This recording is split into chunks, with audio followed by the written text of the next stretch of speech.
Welcome to today's teleeducation class. So today we are going to learn functional English. So let's see what will be today's topic of discussion. Today's topic of discussion will be tenses. So as you all have learned earlier that what is tenses? Tenses is an action showing time. Okay.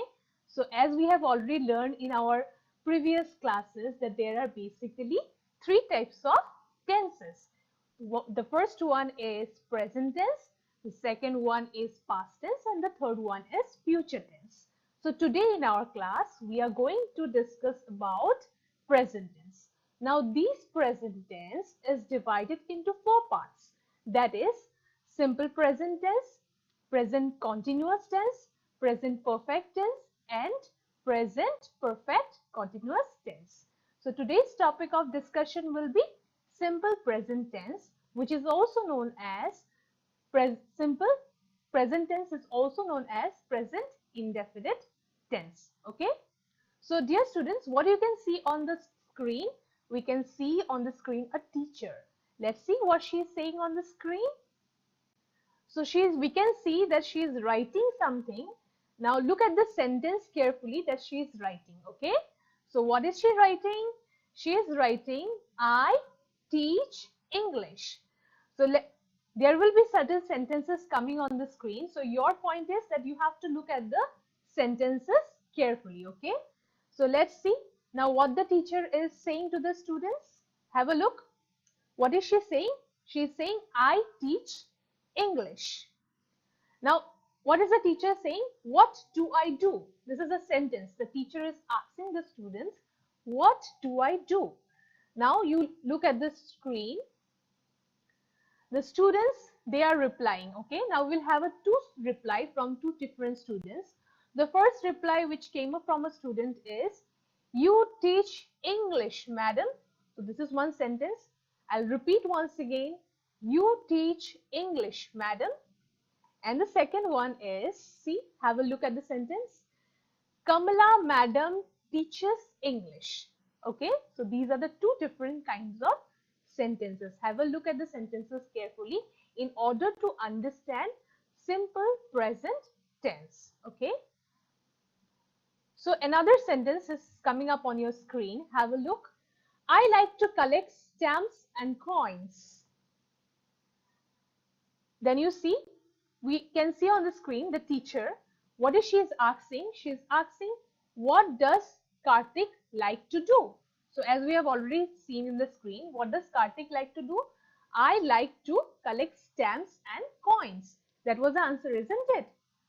So next you see what's coming up on the screen. The answer of this question will be, Karthik likes to collect stamps and coins. Now look at the sentence carefully. This sentence is under simple present tense. Okay. So we'll have a proper look at the sentences by and by. We keep on discussing. I hope till here your concept about the simple present tense, which is also known as present indefinite tense, is clear till here. Okay. So let's go to the next screen. So we see another sentence coming up on the screen, that is, I run and exercise every day. So this is something a person which does on a regular basis. Okay. So then you see, again the teacher here is asking, what does Hari do every day? Now the answer to this question is, what does Hari do every day? Hari runs and exercises every day. Okay. Have a look at the sentence carefully. What does Hari do every day? Hari runs and exercises every day. So this sentence is in simple present tense or present indefinite tense. Okay. You can say any one. We'll use here simple present tense. Okay. Dear students. Now let's go to the next screen. The sun rises in the east. So this is what? Sun rises in the east. This is what? This is a universal truth. Yes or no? Yes, this is a universal truth. That means it happens regularly and it doesn't change. Okay, it's a general truth. Now let's see what the teacher is asking. He is healthy and fit. So look at the two sentences carefully. The sun rises in the east. He is healthy and fit. Okay. So have a look. They are healthy and fit. So there are three sentences on your screen. I'll repeat once again. The first sentence is the sun rises in the east. This is what? This is universal truth, or you can say general truth also. Point number two, the sentence number two is he is healthy and fit. And sentence number three is they are healthy and fit. Okay. I have a car. Have a look at the sentences carefully to understand how the sentences in simple present tense look like. I have a car. He has a car. And they have a car. Okay. So now here in the screen, we will see certain sentences popping up which we have discussed earlier. Okay. So your duty should be to have a look at each and every sentences carefully. Okay. So the first point, the first sentence that is coming up on the screen is I teach English. Did you remember the teacher was writing on a blackboard this sentence, I teach English? Okay. Number two is I like to collect stamps and coins. Number three, I run and exercise every day. I have a car. They have a car. He has a car. Sun rises in the east. He is healthy and fit. They are healthy and fit. So once again, I would like to repeat the sentences again. I teach English. I like to collect stamps and coins. I run and exercise every day. I have a car. They have a car. He has a car. Sun rises in the east. He is healthy and fit. They are healthy and fit. So these sentences are basically in present tense. So see, the verbs here are underlined. So here in the first sentence, the verb is I teach English. Here, teach is the main verb. Okay. And in the second sentence, have a look. I like to collect stamps and coins. So here like is the main verb. Okay. Another sentence you see, I run and exercise every day. So run and exercise. So these two are the main verbs. Okay. I have a car. This is the be verb we are using. They have a car. Another be verb. He has a car. Another be verb. So sun rises in the east. So rise is basically a verb, main verb, and with rise, one s is added. So that is, it becomes rises. Okay. So sun rises in the east. S or es is added. So he is healthy and fit. So is another be verb which we are using here in this sentence. They are healthy and fit. So this is another be verb that we are using in the sentences. I hope these sentences are clear to you all. Very good. So now we'll go to the next screen. So see here, one sentence is written here that all the verbs that we have discussed in each and every sentences is that all the verbs is in a base form. You know what is base form? That means the first form of verb. When a verb is in the first form, we call it that the verbs are in a base form. Whenever the verb is in the first form, we call it the verb is in a base form. Okay. I hope this much is clear to you all. Very good. Now let's go to the next screen. So here also another, sentences will be coming up on your screen. So look at the sentences carefully to understand present tense, simple present tense. Okay. So I'll read out the sentences. Kamala madam teaches English. Karthik likes to collect stamps and coins. Hari runs and exercises every day. So look at the sentences carefully. So these sentences, what they are doing is that you look at the verb, with all the verb either s or es is collected. Okay. S or es is added. So here the main verb is In the first sentence, the main verb is teach, and with teach, the word es is added. Okay, Kamala madam teaches English. With that means teach was a main verb, and with main verb es is added. Okay, look at the next sentence. Karthik likes to collect stamps and coins. So in the second sentence, no s or es is added, only the verb is in it's a main verb. Now have a look at the third sentence. Hari runs and exercises every day. So exercises, es is added. Okay. So I hope till here the concept of simple present tense is clear to all of you. Okay, great. Now see, one more sentence is coming on your screen, that is verbs are in base form plus s or es in the ending. So here we are basically trying to teach you how the sentences in simple present tense is formed. Okay, so first point will be the verb will be in a base form, that means verb will be in a first form, and with the first form of verb s or es will be added in the ending of the verb. Okay, did you understand till here? Okay, great. Now next, so as we were discussing that today's topic of discussion will be simple present tense. Having a look at the the previous sentences, I hope you all have got the idea or a grasp about what simple present tense is. So have a look.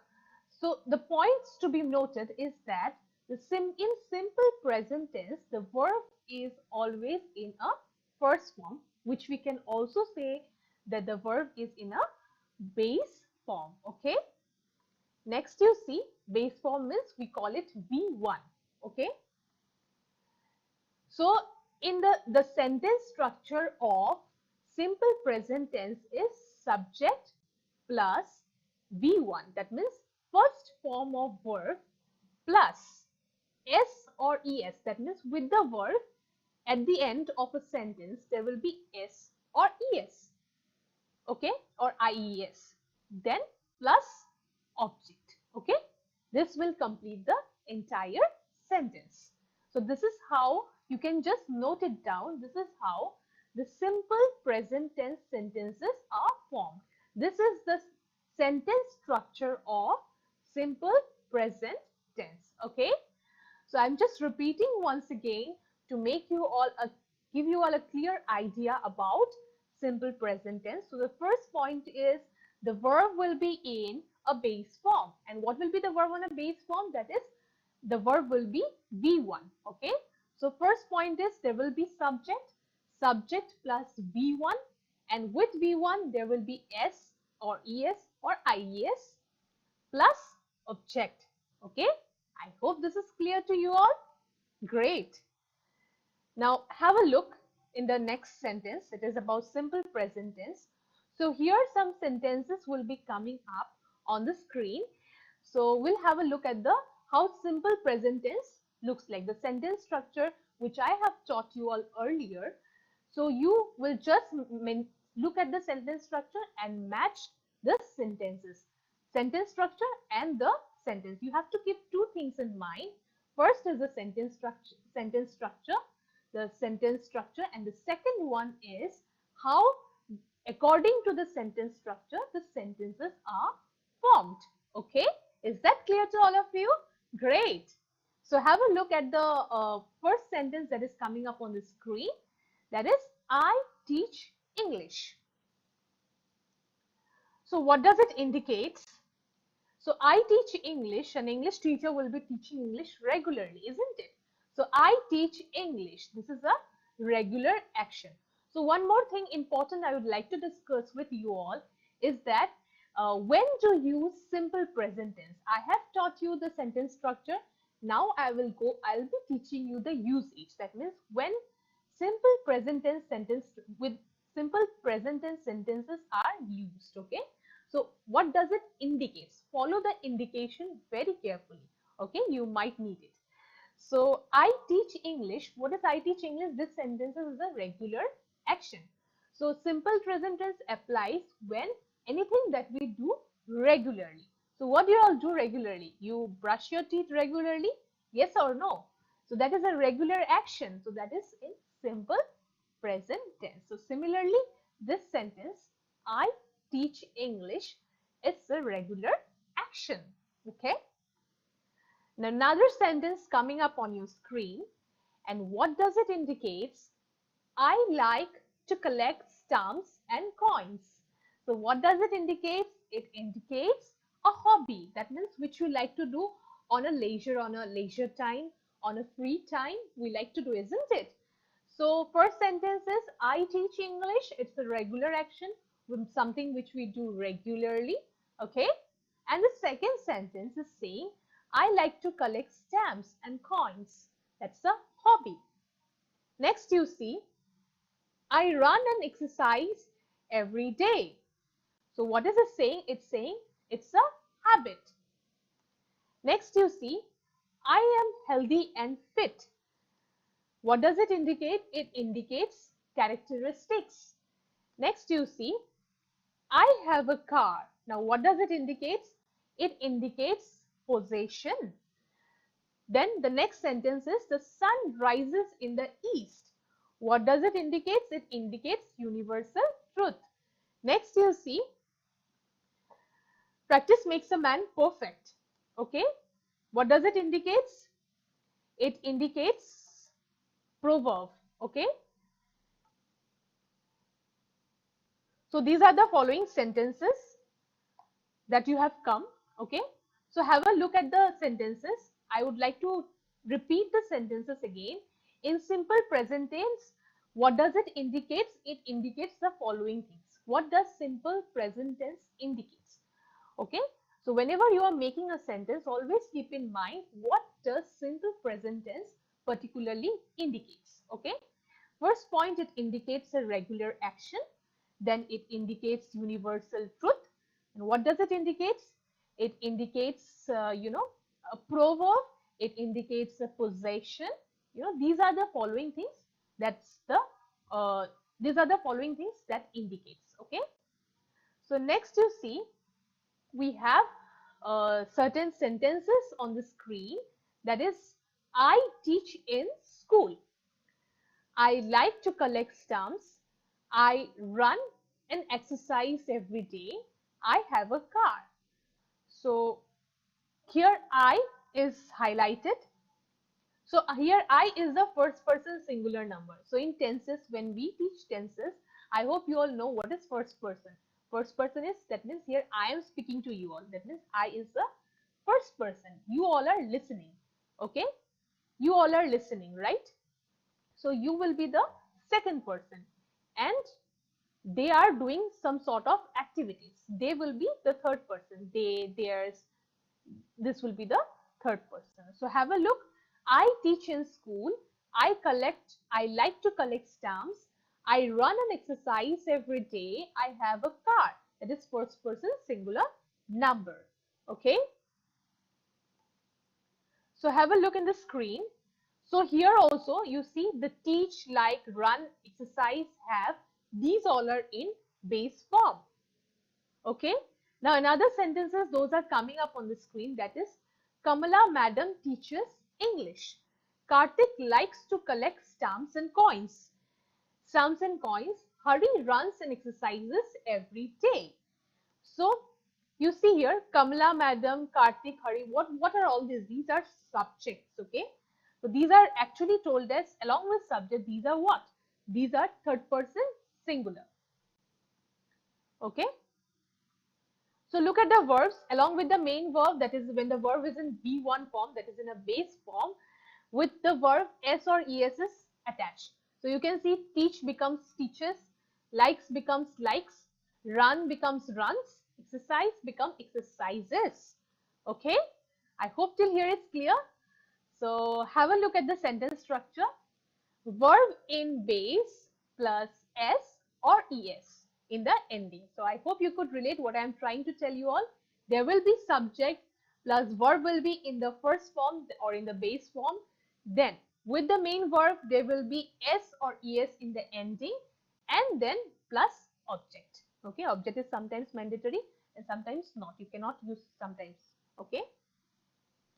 So there is a, look at the table here. So in the table, what do you see? There is a subject pronoun and there is a verb form to be used. Okay. So we'll look at the sentences here. So what is coming?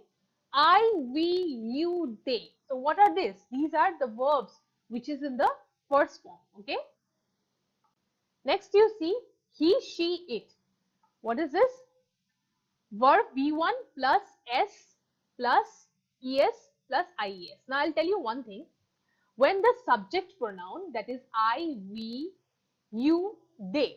So when these are there in the beginning, you have to use first form of verb. Okay, only V1. And when the subject pronoun is he, she, it, then what you are to use along with first form of verb or the base form of verb, you are to use S, ES or IES. Okay, I hope it's clear to you all till here. Great. Next you see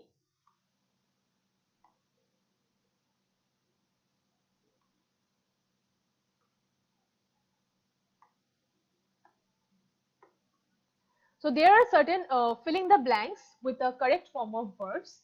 Okay, so you are to fill in the blanks with certain correct form of verbs. She often dash go to work by bus. So can you fill in the blanks? What will it be? Go is there.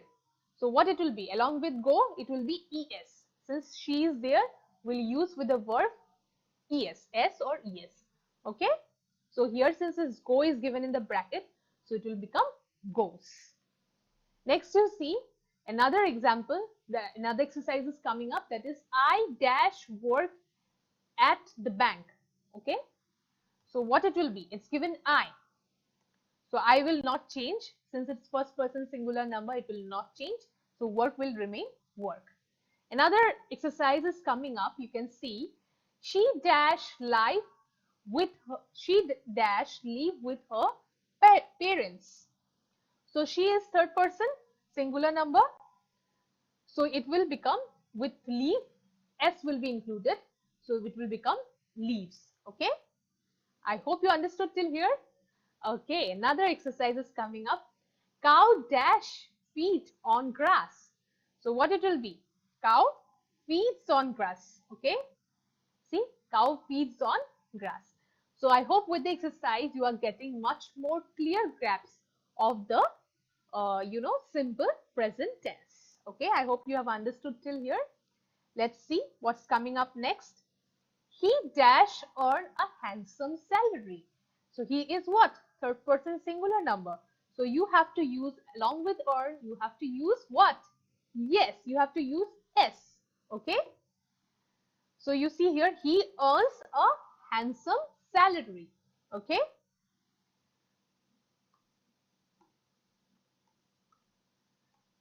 So next you have a look. There are certain filling the blanks. So you have to fill in the blanks with the correct form of verbs. So have a look at the first sentence. Aarti and her husband dash live in Singapore. So Aarti and her husband, it will be what?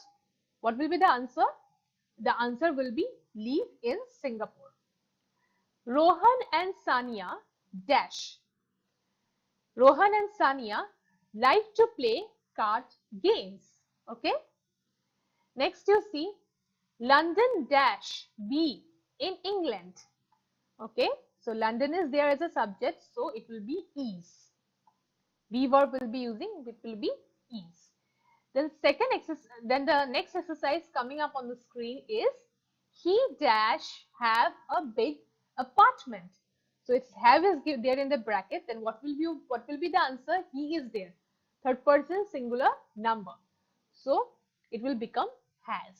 He has a big apartment. Okay. Another exercise. I dash work hard. So I is first person singular number.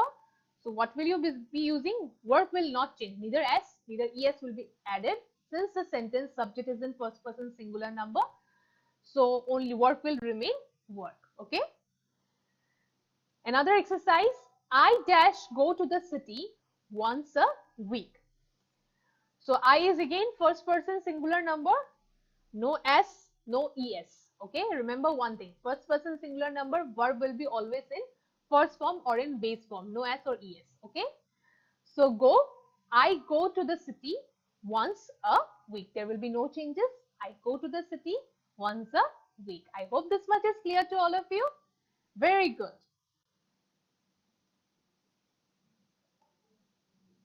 So now you can see something coming up on the screen. You can see three friends.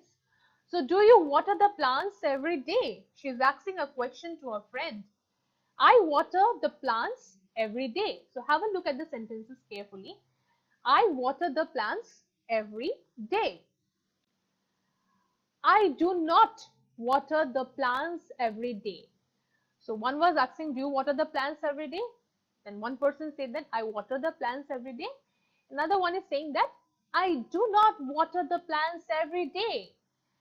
So, do you go to the city? What is she asking? Look at the sentences carefully. Dear students, please have a look at the sentences carefully. What is she saying? Do you go to the city? Now, what is the reply? I do not go to the city. Do not means what? The sentence is in a negative form. Okay? I go to the city usually. Okay? So look at the answers. Another sentence coming up in the screen. Do you know how to make models from clay? Yes, I know making models from clay. The answer is yes, I know making models from clay. This is what? The sentence is in a positive form.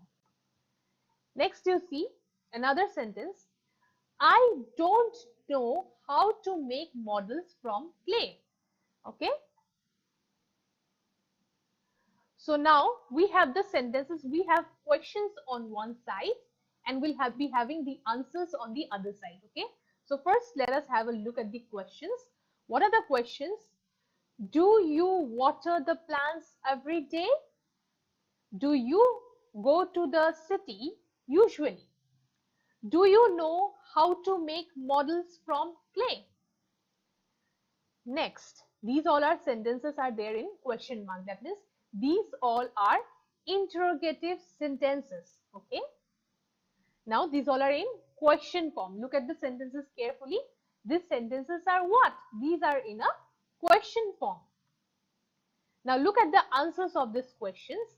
I water the plants every day. I go to the city usually. I know how to make models from clay. Okay. So these answers are in a positive form. These answers are not in a negative form. The answer is what? In a yes form. When somebody asks you a question and you answer the question in a yes form, that is in a positive form, we call it a positive form. So have a look at the, I repeat, have a look at the sentences carefully. I water the plants every day. I go to the city usually. I know how to make models from clay. Now there will be another set of answers. These will be negative. Okay, have a look. I do not water the plants every day. I don't go to the city usually. I don't know how to make models from clay. So these are what?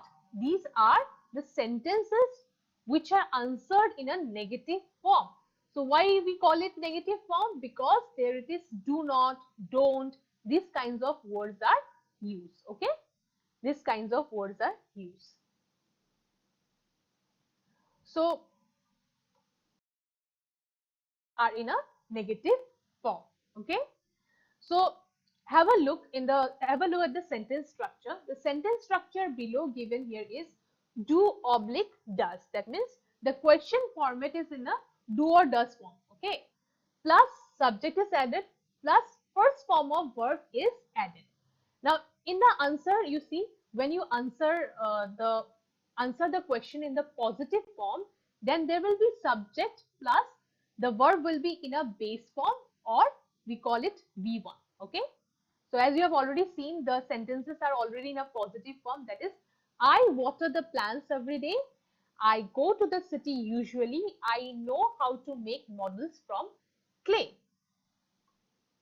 Now, but when the sentences you are turning it into a negative form, that is subject plus do or does plus not plus V1. So this is basically a subject sentence structure when you turn an interrogative question into a, when you turn an interrogative question form into a simple present tense structure, that is also you are turning it into a negative sentences. Okay. So what is the sentence structure? The sentence structure is subject plus do or does plus not plus first form of verb. Okay. So you see here, do or does is underlined, plus subject is highlighted, plus verb will be in the first form. You can note it down. It will be very useful for all of you. Note down the sentence structures. Okay. So when the sentence structure is in a question form, the sentence structure will be do oblique does plus subject, then verb will be in the first form or in the base form. And when you are answering the question form sentences in a positive form, what will be, when the sentences is in a positive sentence, then what will be the sentence structure? The sentence structure will be subject plus V1 plus S or ES plus object. Okay. And when the answer will be in a negative form, what it will be? It will be subject plus do oblique does plus not plus V1. Okay. I hope this much is clear to all of you. Next, you see what's coming up on the screen. Form negative sentences and questions for the following. They play football. The first question coming up is they play football. So you have to turn it into a negative sentence. Okay.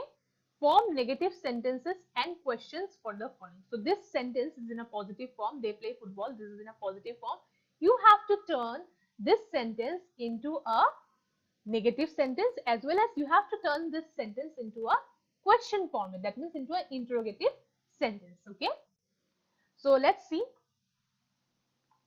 When you are turning they play football into a negative sentence, the answer will be they don't play football. Okay. Do don't will be a negative part. So as I have already told you, do not or don't will be used in the sentence structure. So they don't play football. This is another one. And here you see, as it is highlighted, don't is also highlighted. And now when you are turning the sentence, the positive sentence, they play football, into a question form, what will be the question form of this sentence? It will be, do they play football? Okay. So could you make out the differences? Okay, great. Now you see, do here is highlighted and one question mark is also given. So I hope this much is clear to all of you. Okay. Next, you see what's coming up on the sentence on the screen. So question number 2 is, she works in the bank. Now this sentence is in a positive sentence, and what you are to do, you are to change the positive sentence into a negative sentence and into a question form. So how will you change it? She works in the bank. She does not work in the bank. When you are turning the sentence, she works in the bank, into a negative sentence, then it will be, she does not work in the bank. Next, you see, does she work in a bank? This is a sentence when you are turning it into a question form or into a interrogative sentence. Okay. Next, you see question number 3 is coming. Suresh dances well on the stage. Suresh dances well on the stage. So this is a positive sentence, and you have to turn these sentences into negative and question form. So as you have done earlier with the two sentences, the same thing you are to do now. So you have to turn the sentences into negative and question form. So first we'll turn the sentence into negative. Okay. So let's see what it comes. Have a look. Suresh does not dance well on the stage. Doesn't dance well on the stage. And when you are turning it into a question form, what does it come? Does Suresh dance well on the stage? This is in a question form. So there are basically three sentences in your screen. The first sentence, Suresh dances well on the stage. This is in a positive form. Second one is Suresh doesn't dance well on the stage. This is in a negative form. And the third sentence, does Suresh dance well on the stage? This is what? This is in a question form. So I hope you have understood till here. Great.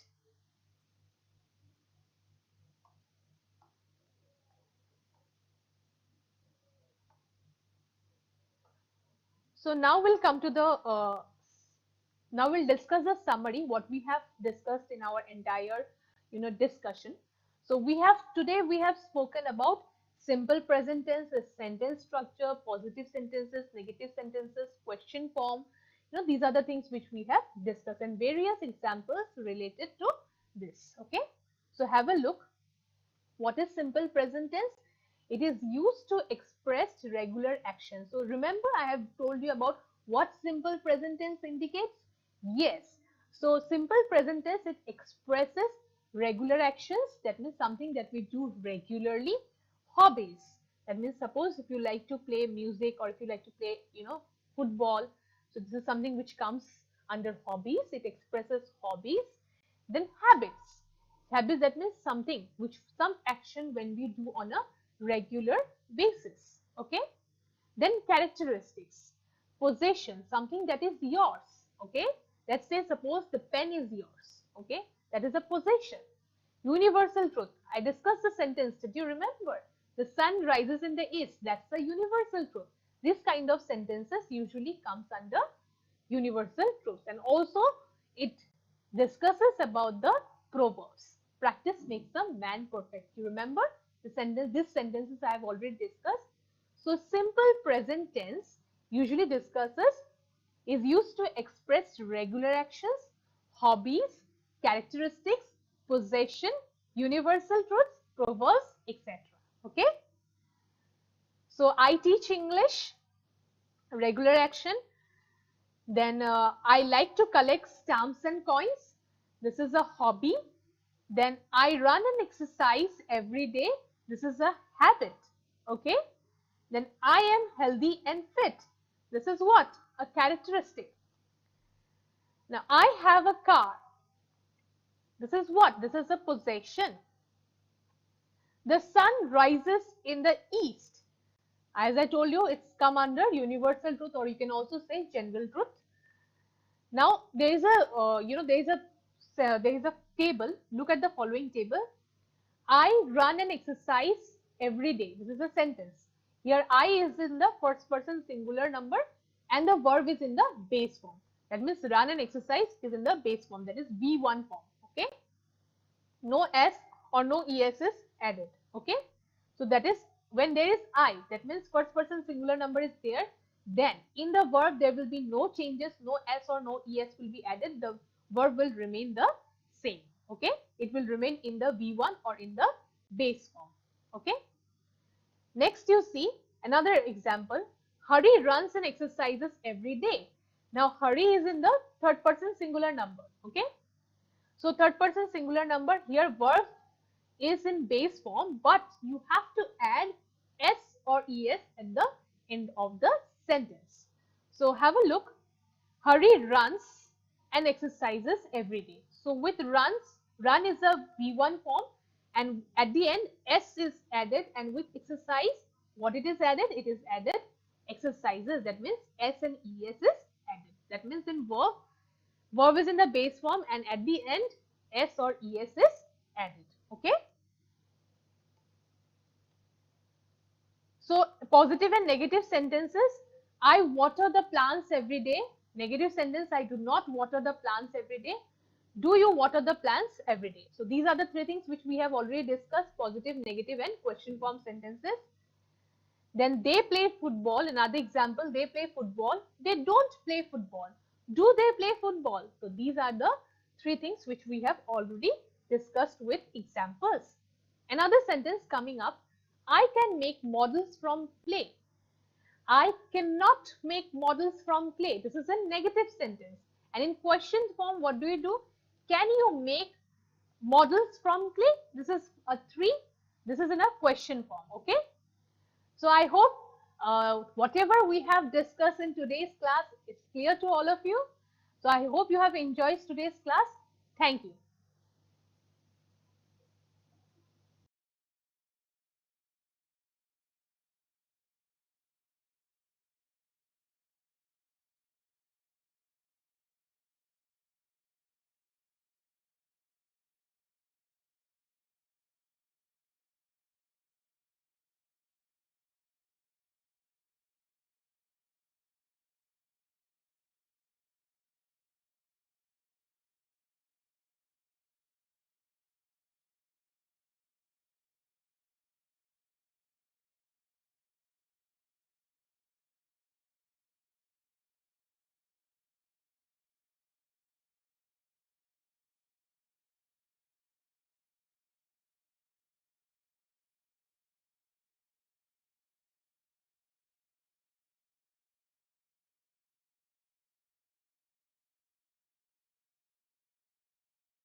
Very good morning, students. Hope all of you are doing fine. I'm also doing great.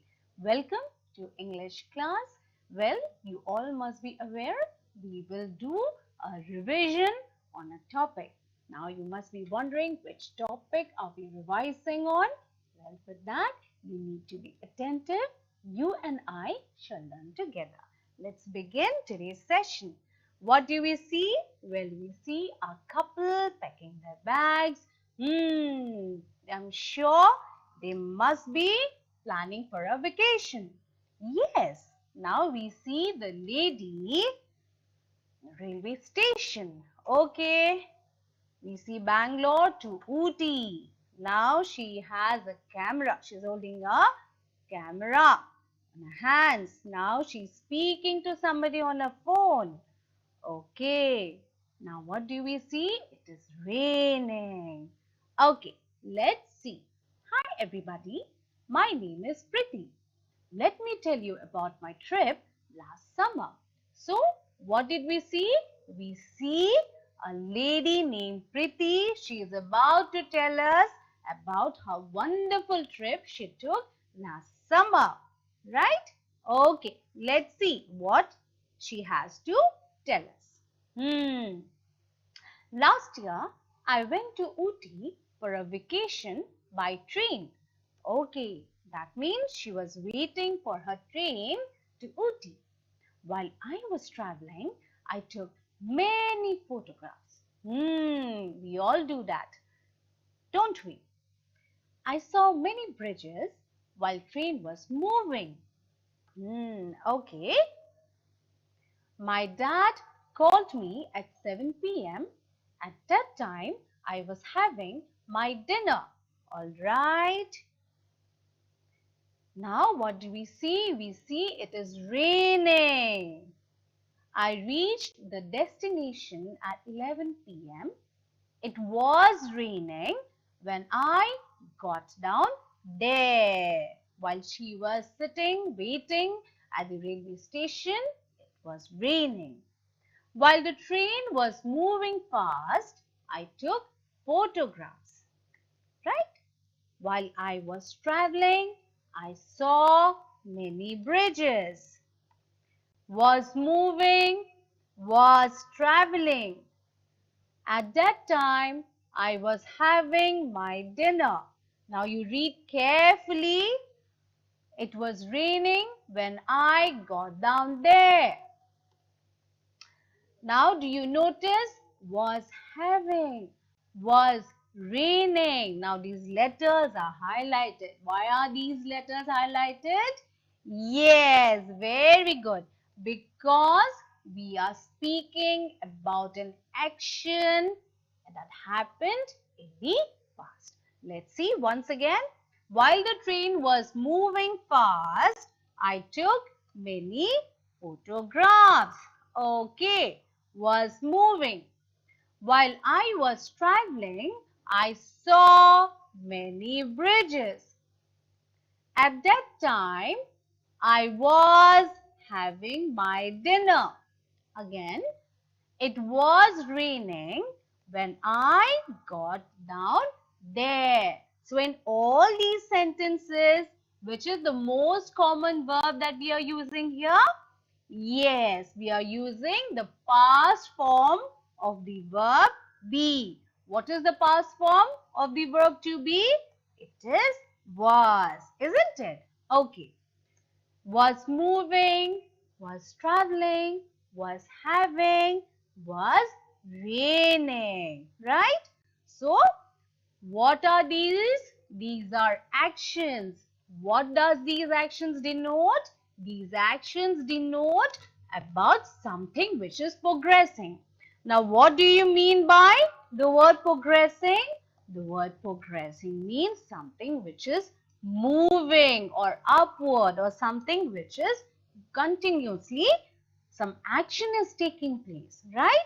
So was moving, traveling, having, raining, eating, etc.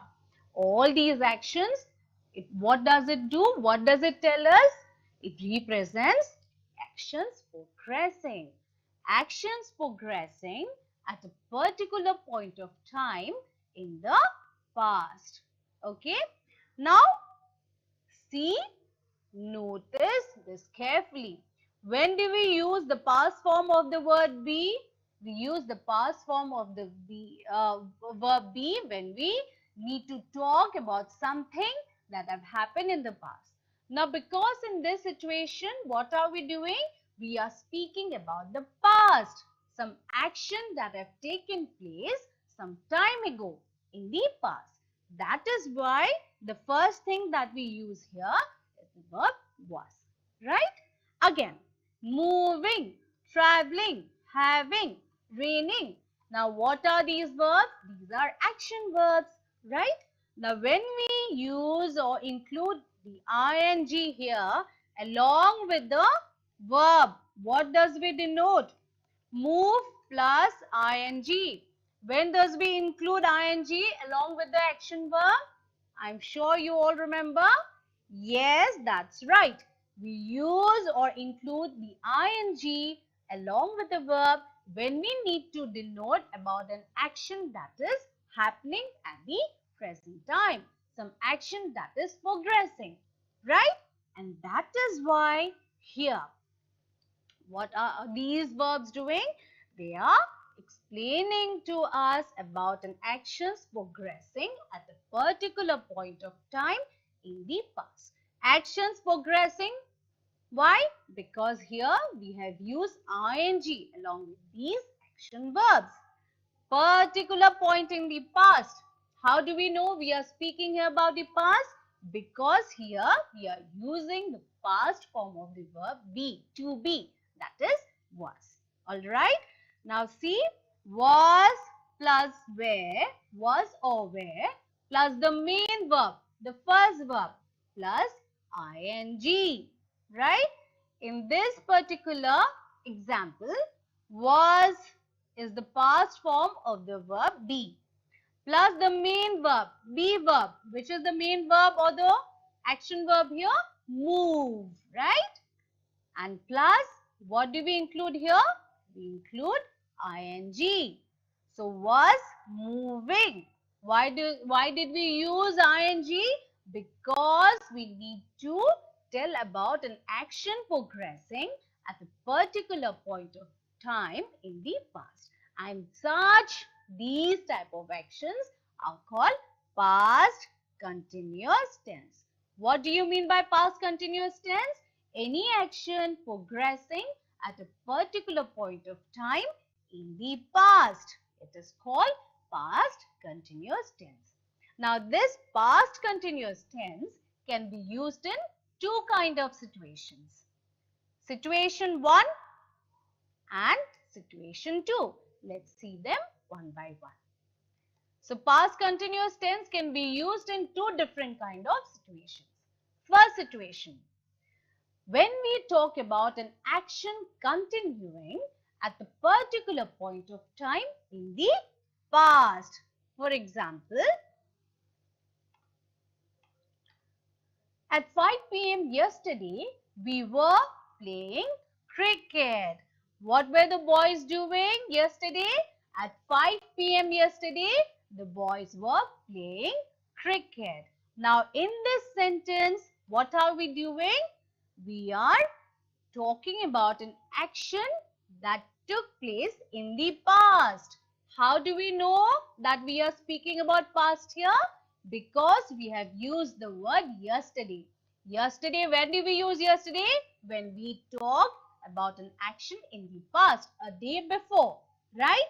At 5 p.m. yesterday, that means the day before, what were these boys doing? They were playing cricket, right? So, at 5 p.m. yesterday, which is past, what were they doing? They were doing some progressing action. What was that action? They were all playing cricket. So, here past and present are used together. Again, let's see another example. Okay, on the left side on the picture, you see what is the time? The time in the clock is 7 and here also it is 7. Here the date is 8th, here it is 11th. What is this boy thinking about? At this time last Friday, I was watching a movie on TV. So last Friday at 7 p.m., what was this boy doing? He was watching a movie. Today what he is doing? He is reading a book. So what does it tell us? At this time last Friday, the boy was watching a movie on the TV. Here again, how do we know?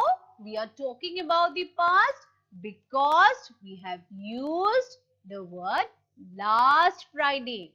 What do we mean by last Friday? Friday that is gone.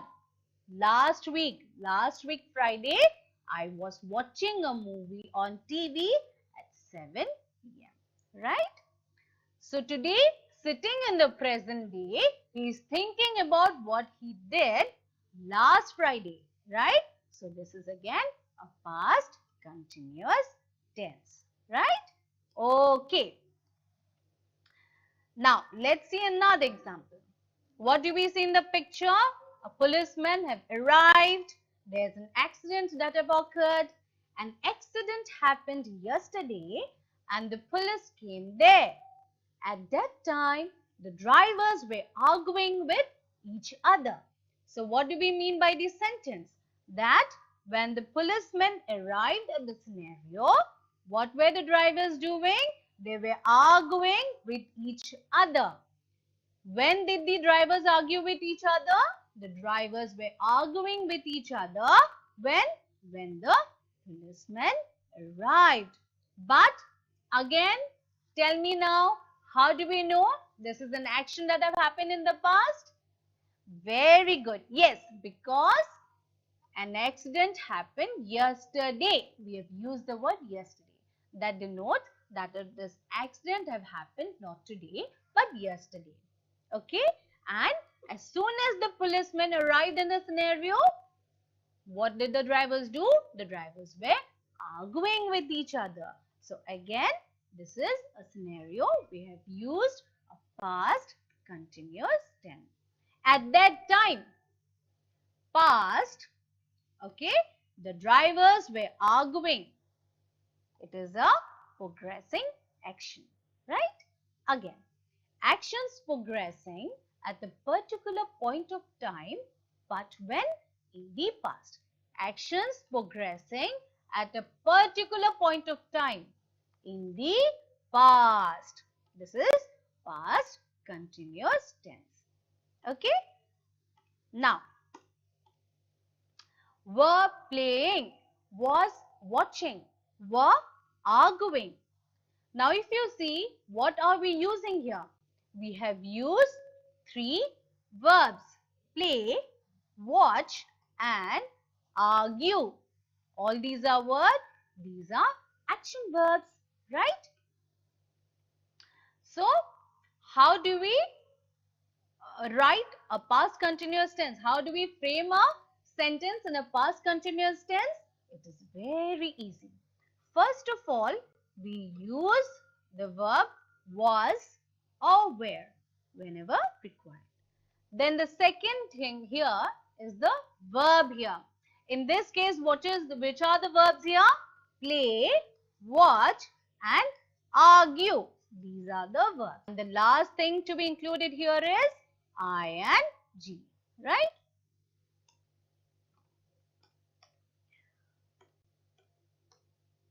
Okay.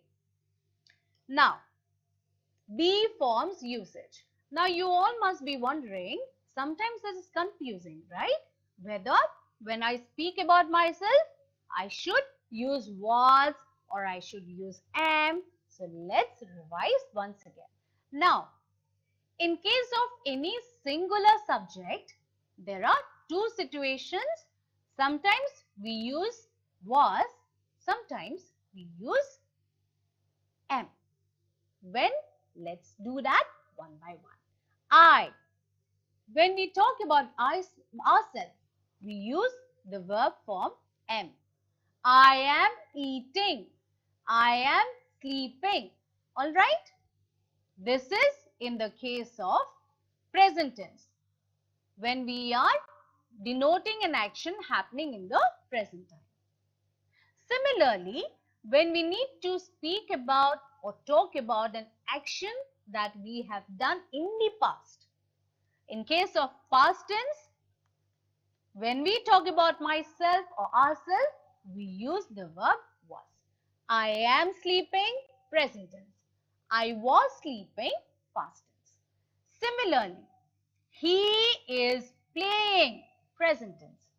He was playing, past tense. She is sleeping, present tense. She was sleeping, past. It, now it is something which is gender neutral. When we do not denote a gender, we use the word it here. It is still lying there. It was lying there. Right? So, in case of any singular subject, students, please remember we use am in case of first person. That is when we talk about ourselves. We use is in case of second person or a third person. We use was in case when we are talking about the past tense. Similarly, in case of any plural subject, we use two verbs here. Sometimes are and sometimes were. Remember students, we do not use are in case of a first person. I cannot say, if I say I are sleeping, that is incorrect. Why? Because are itself denotes something which is plural, isn't it? So, I are sleeping, I are going. This is grammatically incorrect. We do not say that. Instead, what do we say? We say, we are playing, present tense. We were playing, past tense. So, are and were are only used in case of plural subject, not singular. You are drawing. You were drawing. They are playing football. Okay? They were playing football in case of a past tense. So remember, singular subject am is in case of present tense, was or were in case of past tense. Plural are in case of plural subject. We always use are. Okay? And when in case of plural subject, we need to talk about the past, we use were. Okay? Very simple, right? Now, again, past continuous tense is what? It seems it denotes actions progressing at a particular point of time in the past. It is also generally used with phrases like at plus time plus past indicating word. That means in English, if you need to frame a sentence which has at in it plus any word that indicates time. Any word in English that means time plus any word in English which indicates past. That means we are talking about a past continuous tense. For example, read this sentence carefully. At this time yesterday, I was in the movie hall. At word is there. Then we have used the word time here. Plus, we have used a word yesterday. Yesterday is a word which indicates past. Similarly, at this time last Friday. Again here we have used the word at. We have also used the word time. And now last Friday. So last itself is a word indicating past. So whenever in English we use phrases starting with at plus in the middle we have used the word time, and then we have any word which indicates about the past.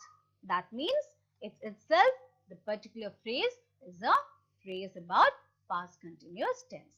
Again, at 7 p.m. yesterday. Again, here the sentence begins with at. Now we have written 7 p.m. Now 7 p.m. is the word indicating time, isn't it? Then we have used yesterday. Yesterday itself means this is a word indicating past. So, all these are sentences in past continuous tense.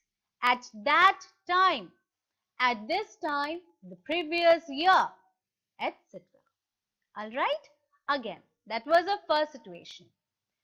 Now, let's see the second situation when we use a past continuous tense.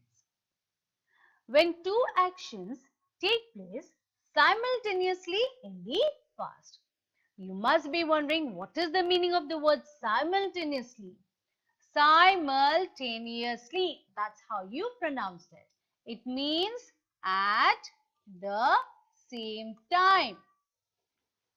Simultaneously is a word which means it is happening at the same time, parallelly. Okay? So, when two actions take place simultaneously in the past.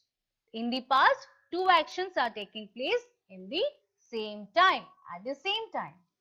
For example, what did the lady tell us if you remember? While I was traveling, I saw many bridges. Here, two actions are taking place in the same time. First action, while traveling, she's traveling.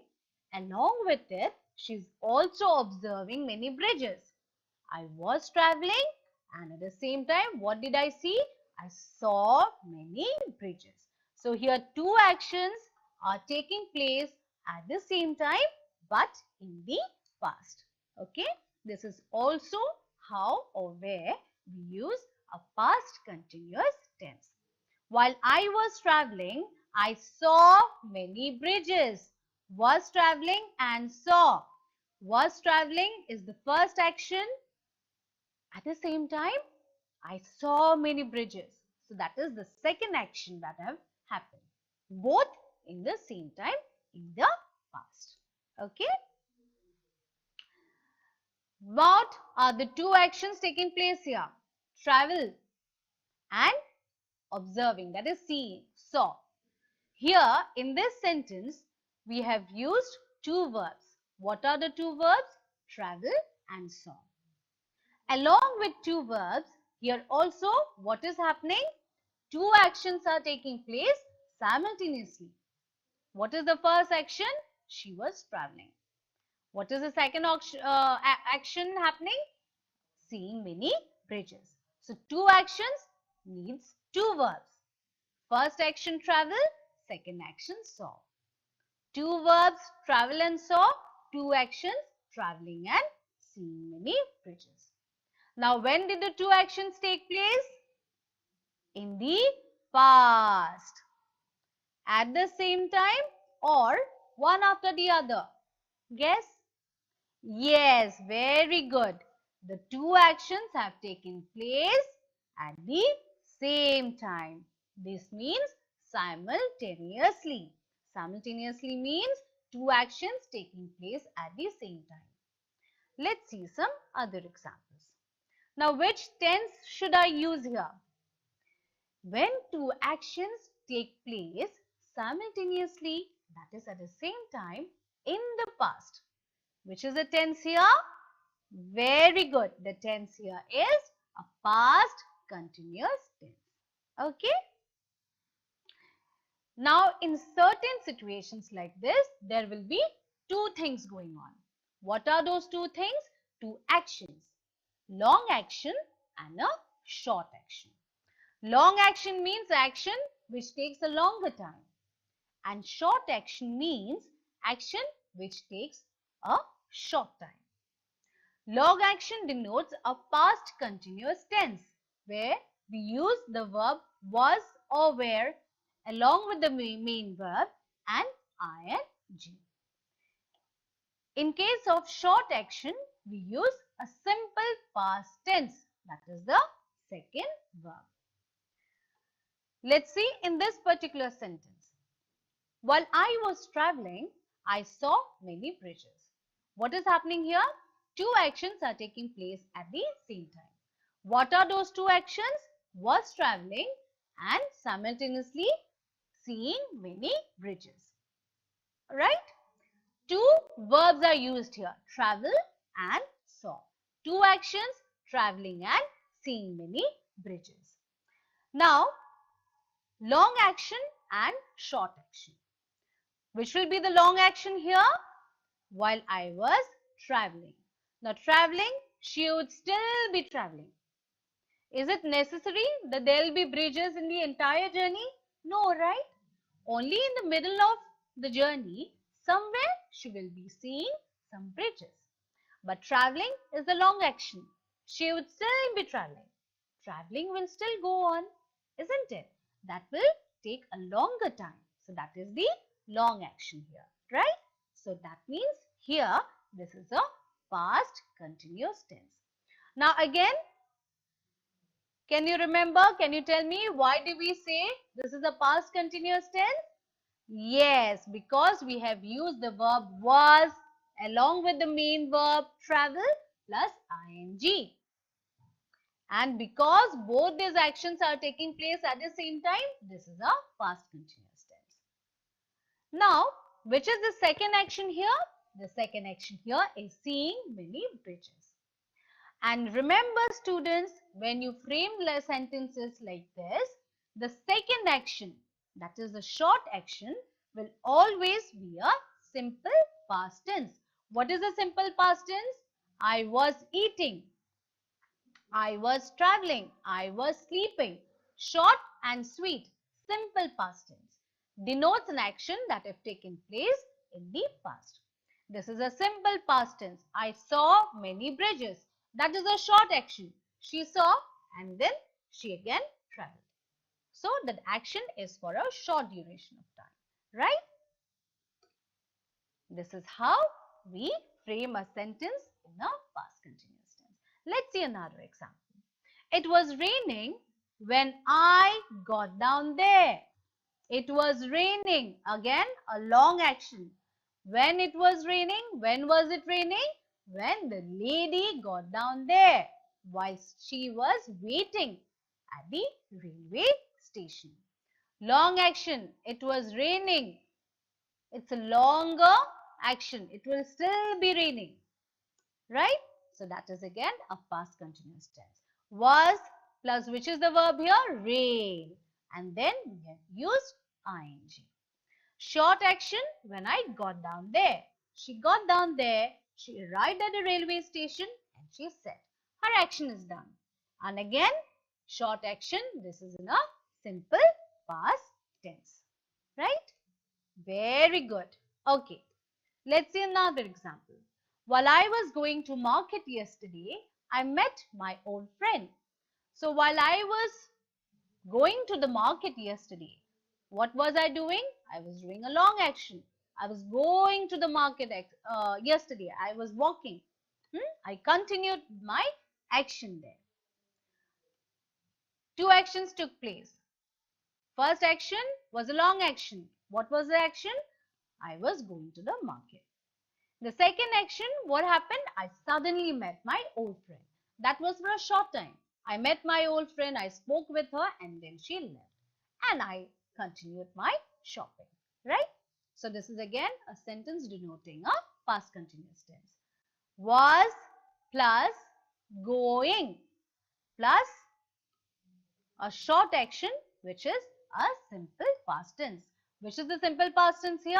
I met my old friend. So me meeting my old friend in the market is a short action.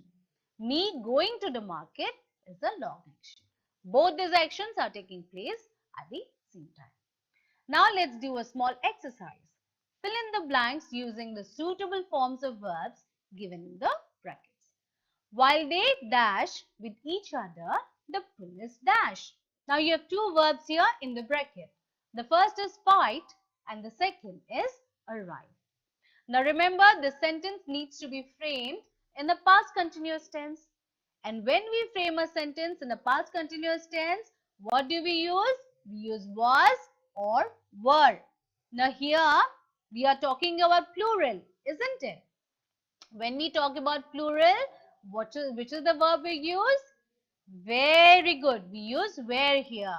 While they were fighting. Now, why we use ing? To denote a continuing or progressing action. While they were fighting with each other, the police arrived. What is the past tense for arrive? The past tense of arrive is arrived. We use the past participle D here. So they were still fighting with each other. Long action. Suddenly the police arrived. It's a short action. So while they were fighting with each other, the police arrived. Very good. Long action is past continuous. Short action is a simple past tense. Again, while they dash, it suddenly dash to rain. Now the two verbs here, play and begin. Now, how do we use the verb play here if we need to frame a sentence in past continuous tense? Very good. We use the verb were. Were playing. Why? Because again, we are talking about a plural subject here. While they were playing, which is a long action, it suddenly dashed to rain. What is the past tense of begin? It is began. It began to rain, which is a short action. Very good. Okay. When the policemen dashed them, the two drivers dashed with each other. What is the past tense of see? Saw, which is a short action. The drivers were fighting with each other, right? It is a long action. Very good. It's easy, isn't it? Yeah, one more. My mother dashed when the gas dashed. My mother, which is the long action here? Cooking is the long action, isn't it? So, in case of long action, how do we write? My mother was cooking when the guest came. Very good. Okay. Now, negatives and interrogative. Now, sometimes we'll have positive sentence. We need to convert that to negative sentences. What is interrogative sentence? Remember, interrogative sentence are when we ask questions to somebody. That is called interrogating, where we use a question mark. At that time, Rahul was watching television. Now, if we need to frame this sentence in a negative manner, how do we use it? Very simple. We only use one word, that is not, right? At that time, Rahul was watching television. This is a negative sentence now. How? Because we have used the word not here. At that time, Rahul was not watching television. He was studying. Now, the same sentence, if we need to ask a question, how do we frame it? Was Rahul watching television at that time? Yes. When I went there, Kartik was reading. Now, we need to frame this into a negative sentence. What do we include? We include not here. When I went there, Kartik was not reading. Question form. Was Kartik reading when I went there? Question mark. Similarly, positive sentence. What do? We need to change the following sentence into negatives and questions. I was studying for my internals at that time. Very simple. When we need to convert a sentence in English into negative, which is the word we use? We use not. I was not studying for my internals at that time. Very good. Again, question. Was I studying for my internals at that time? Question mark. Right? Again. This is a negative form of question.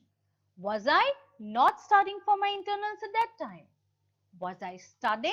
Was I not studying? Wasn't I studying for my internals at that time? Wasn't is an abbreviated form for two words. Was not, I was not. This is the short form. Again, she was practicing grammar when her father called. This is a positive sentence. Same sentence when we need to convert to a negative one, we use the word not here. Now, how do we frame it? Yes, She was not practicing grammar when her father called. Same, when we ask a question, how do we ask? Was she practicing grammar when her father called? Very good. Now, how do we frame a negative form of question?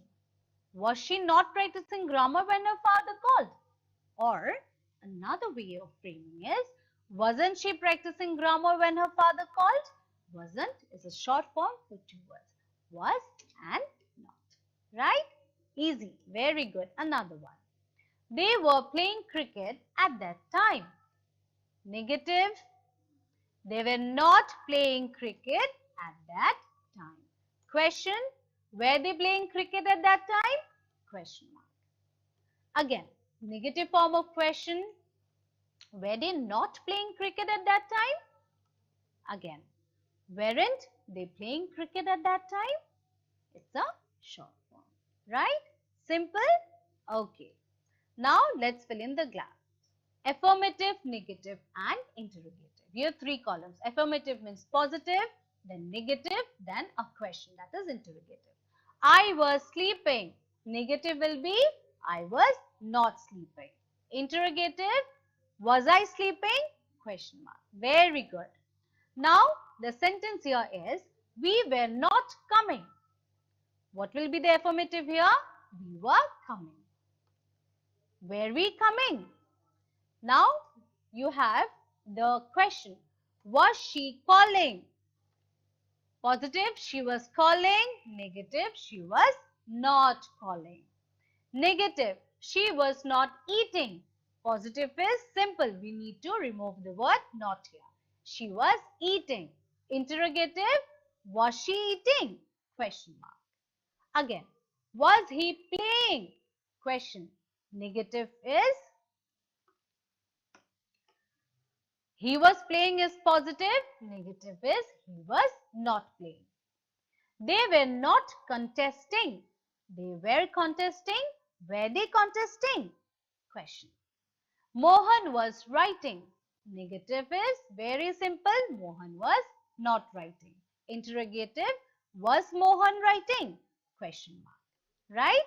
So today what did we learn? We learned about, or rather we revised about, past continuous tense. Past continuous tense means actions progressing at a particular point of time in the past. There are two situations. First is when we talk about something that have happened in the past. Simple. Okay. For example, Suresh was painting the house at this time last Sunday. Gitika was writing her exam at 11 p.m. yesterday. We were cooking biryani at 5 p.m. yesterday. I was sleeping at that time. So was painting, was writing, were cooking and was sleeping. So here what are we doing? We are using the past participle of the be verb, that is was or were whenever required. Plus we are using the verb paint, write, cook and sleep. And to denote an action which is progressing, what do we use? We include the letters ing, rather juras, right?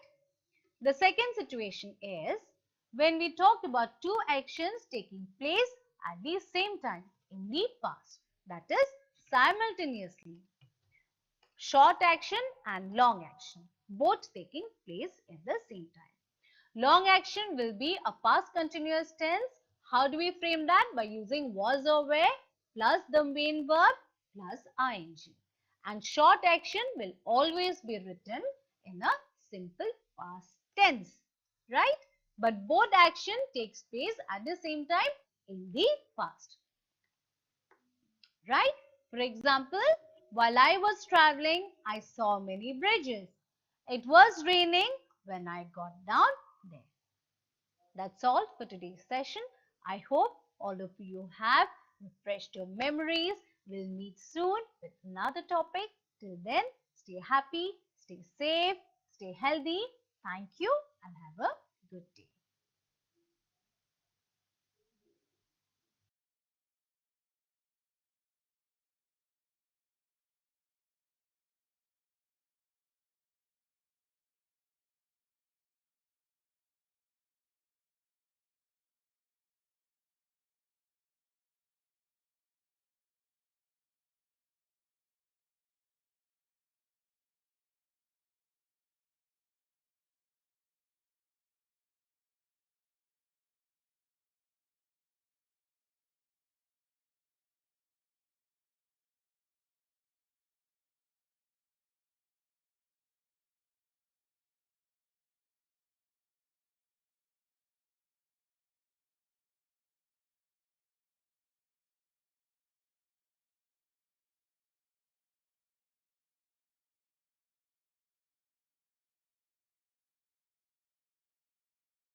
Welcome to today's teleeducation class. Today we are going to study functional English. So see what, dear students, what is coming up on your screen. So we can see two boys, they are having a conversation. So first of all, let's look at the sentences, what they are speaking. Have a look at the sentences, okay? So we can see on the screen Suraj and Mohan. So they are greeting each other. So what is Suraj saying? Good morning, Mohan. And what is Mohan replying? Very good morning, Suraj. Then you see they greeted each other. So what do you do when you meet anyone in the morning, evening? What do you do? The first thing you do is you greet each other, right? So they greeted each other. Then you see what is Suraj saying to Mohan? Where are you going? So what he's saying? He's saying that where are you going? And what did he reply to this question? I am going to the market. So these are the question answer thing. Look at the sentences properly. Okay, what Suraj and Mohan they are speaking. You have a look at the sentences carefully. Then I will come to the topic that we are going to learn today. Okay, so have a look. I am going to the market. So now there are certain sentences that will be coming up on the screen. So have a look, okay? The first sentence that is coming up on the screen is Suraj asked Mohan, where was he going? So here the asked word is underlined. Then next you see another sentence coming up on the screen, that is Mohan replied that he was going to the market. Okay. So that he, again the word underlined. So look, there are two sentences on your screen. So you have to look at the sentences carefully. First sentence you have a look. Suraj asked Mohan, where was he going? And the answer, Mohan replied that he was going to the market. So in the first sentence, the highlighted words are asked, was he? And that was he in the second sentence turned into that he. Okay. So basically what we are trying to learn is while reporting an answer, we use replied. So suppose if someone is asking you a question and we are turning this question into an indirect speech, okay? When somebody is saying something and when we are repeating his or her particular words into an indirect speech, that time we reply to that question as replied. We use the word replied, okay? Just for example, look at the second sentence. Mohan replied that he was going to the market. Okay, is this clear to you all till here? Okay, great. Now have a look at the sentence coming up on your screen. We are having a conversation. So we will look at the sentences carefully, okay? The first sentence that is coming is Suraj, where are you going? Second sentence, Mohan, I am going to the market. What did he reply? I am going to the market. Now Suraj, what he is asking, where are you going? And what did Mohan reply? Mohan reply, I am going to the market. Now Mohan's answer is in a direct form. Exact word that Mohan said is written here. Okay, it is not converted into some other speeches. Okay. So then have a look, another word. Now we are converting this sentence into indirect speech. Okay. So Suraj asked Mohan, where was he going? So look at the first sentence on the left hand side. Suraj, where are you going? And here on the right hand side, you see it is converted into a sentence, indirect speech. Suraj asked Mohan, where was he going? Okay. Now, left hand side, have a look. I am going to the market. Now, this is the direct speech. Now, this direct speech is converted into indirect speech. Mohan replied that he was going to the market. Okay. Now, you see, this left hand side, whatever Suraj and Mohan is having in their conversation, what they are speaking in their conversation, that is the exact words of the speaker. It's not converted. The point one you have to keep in the mind is, this is the Suraj and Mohan, they're having conversation, and the exact word is kept in the sentence. Okay, there is nothing changed into indirect form. It is a direct, it is in a direct form of a sentence. So it is the exact words of the speaker. Okay, so on the right hand side you see reporting what someone said, not in actual words. So on the right hand side we saw that Suraj answers, Suraj and Mohan's conversation was reported. Okay, it was not the actual words or not the actual sentence that Suraj and Mohan has said. That is a reporting sentence. So reporting what someone said, not in actual words. So on the left hand side, what we can see is that Suraj and Mohan, whatever conversation they were having, like Suraj was asking, where are you going? Mohan, I am going to the market. So these are what? These are exact words of the speaker. So when we are saying something that is exact word of the speaker, we call it, the sentence is in a direct speech. Okay? And in the right hand side, you have a look at the sentences. Suraj asked Mohan, where was he going? Mohan replied that he was going to the market. Now you see, these sentences are not saying the exact word of the speaker. What it is saying? It is saying, reporting what someone said and which is not in actual words. So it is what, this is a reported, or you can say indirect speech. You can say indirect speech, also you can say reported speech. Okay. So basically today we are going to learn about reported speech, direct speech and indirect speech. Okay. So is this clear to you all? Great.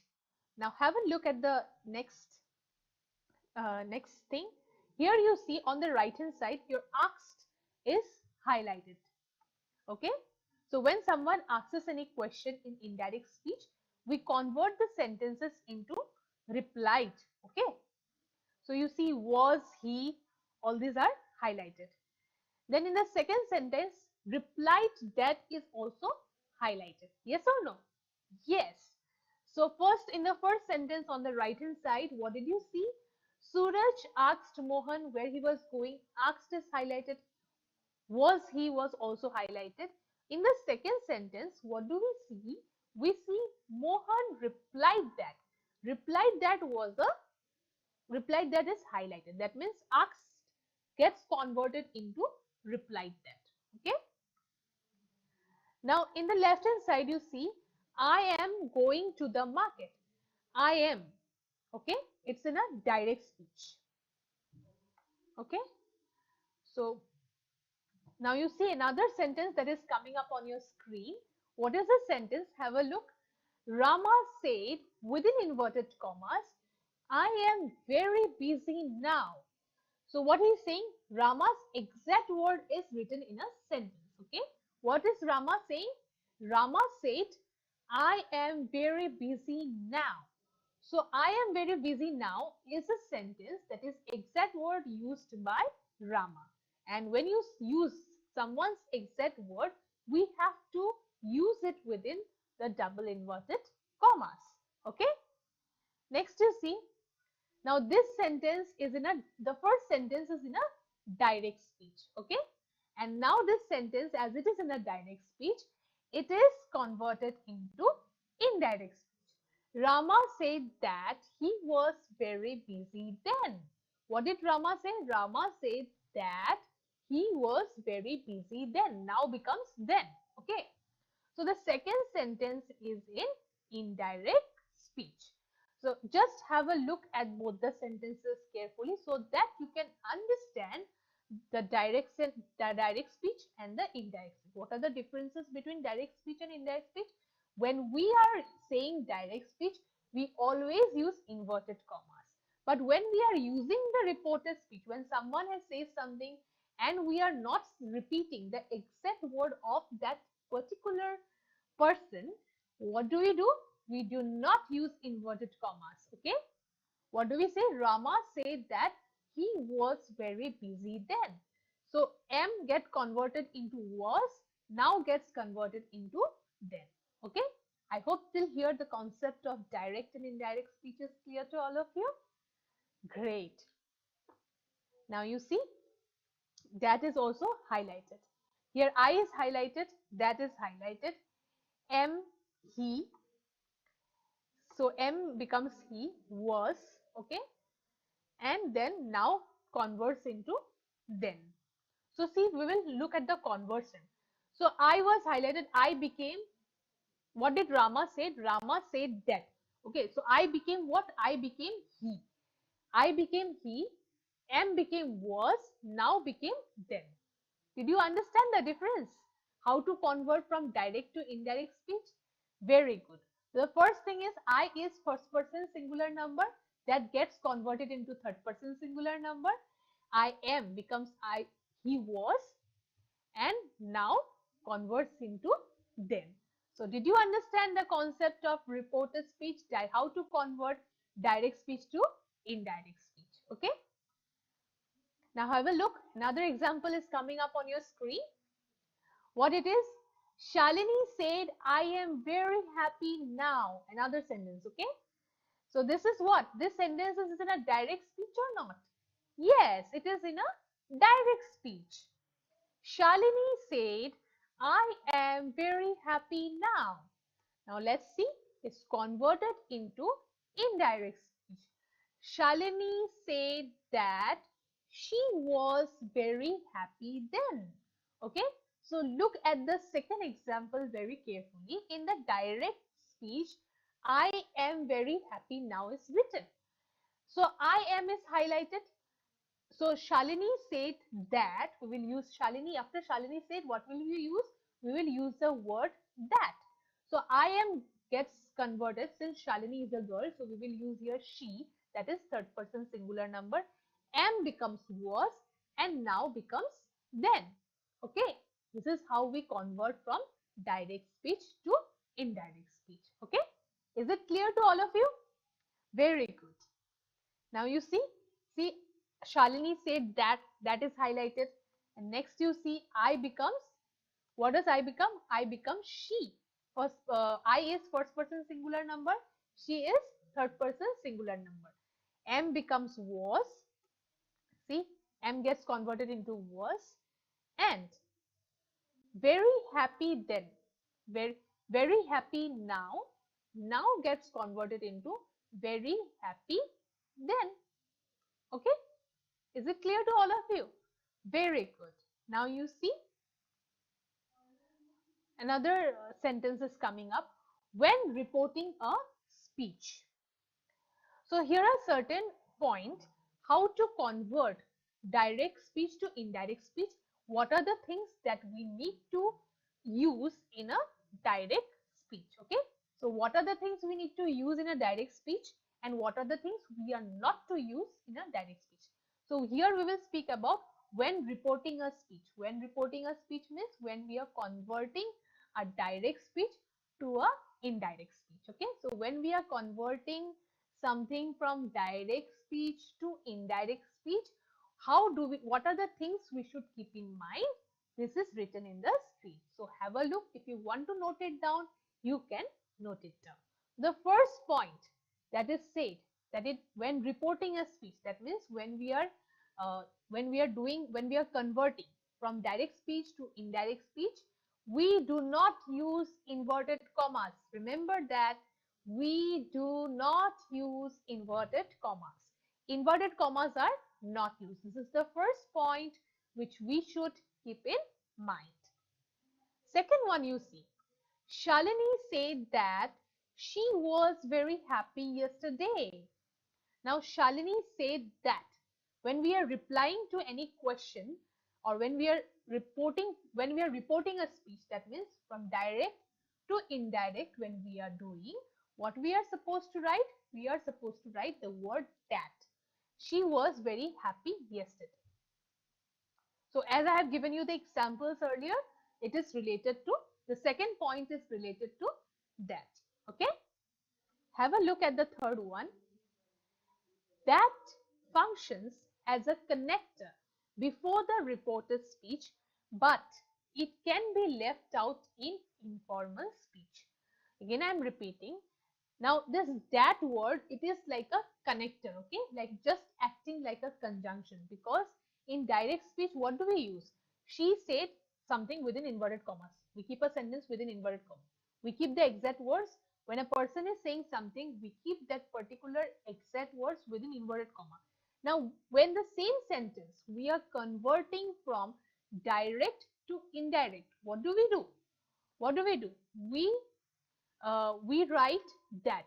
That is a word which is functioning, which is said it is functioning as a connector, or you can say it is functioning as a, just like a conjunction in a reported speech. But it can be left out in an informal speech. Okay. So I hope till here it's clear to all of you. Great. Now you see, so today's topic of discussion, as you all have known earlier, I've given you lots of examples till now about direct and indirect speech. We have given you a lots of examples. So today's topic of discussions will be reported speech, that is which we call indirect speech. Okay. So direct and indirect, I have made a clear graphs. I hope you all have got a clear grasp of what is direct speech and what is indirect speech, how to differentiate and how to convert from direct speech to indirect speech. So now again on the screen, Suraj and Mohan came. They are again going to have a conversation. Your point is to look at the sentences very carefully so that you can understand the differences between direct speech and indirect speech. Okay. Now see on the screen, what is Suraj saying? Suraj is saying to Mohan, I will be late. I'll be late. Suraj said he would be late. Suraj said that he would be late. Now look at the sentences carefully. Suraj said he would be late. Now again in the right hand side, what do you see? Suraj said that he would be late. So when you are converting into, both the sentences are in indirect speech, but in the second sentences, which is in the right hand side, they are using the word that as a connector. What did Suraj say? Suraj said that he would be late. Okay. Very good. Now see another sentence that is coming up on your screen. Left hand side you see, Suraj told Mohan he would be late. And in the right hand side, what do you see? You see, Suraj told Mohan that he would be late. So see here in the first two sentences, the word that is not used as a connector, but you can still convert it into an indirect speech. But in the right hand side, in both the sentences, they are using the word that as a connector between the two sentences, that is between the exact word what was being said by the original speaker and the reporting speech. So you see here, I will repeat all the sentences. Just have a careful look at all the sentences. Okay. So the first sentence is, Suraj said he would be late. Second sentence, Suraj said that he would be late. Again, the word that is highlighted. Now, in the third sentence, Suraj told Mohan he would be late. And in the fourth sentence, Suraj told Mohan that he would be late. So here in the right hand side, the word that is used as a connector while reporting a from direct to indirect, while reporting an indirect speech. What they are using the word that as a connector. So I hope you have understood how and when to use that as a connector while you are converting a sentence from direct to indirect speech. Okay, I hope this much is clear to all of you. Very good. Now you see, have a look. The word said is highlighted here. Another in the right hand side, said that is highlighted. Second sentence, told Mohan he. And in the fourth sentence, sorry, told Mohan that he. Okay. I hope you understood to here. Okay. Next sentence you see, have a look at the next sentence. Now what do you see on the screen? We see a girl whose name is Ranjani. Okay. Now we'll see what she says. What is she saying? She's saying your duty before explaining what is on the screen. I would like to discuss one more important thing. Please have a careful observation of the conversation when something is going on in the screen. So here you are to observe the sentences said by Ranjani. Okay. So what is she saying? She is saying, I am living in London. Okay. Have a look at the sentence. I am living in London. Now this is the exact word of what Ranjani has said. So this is in a direct speech.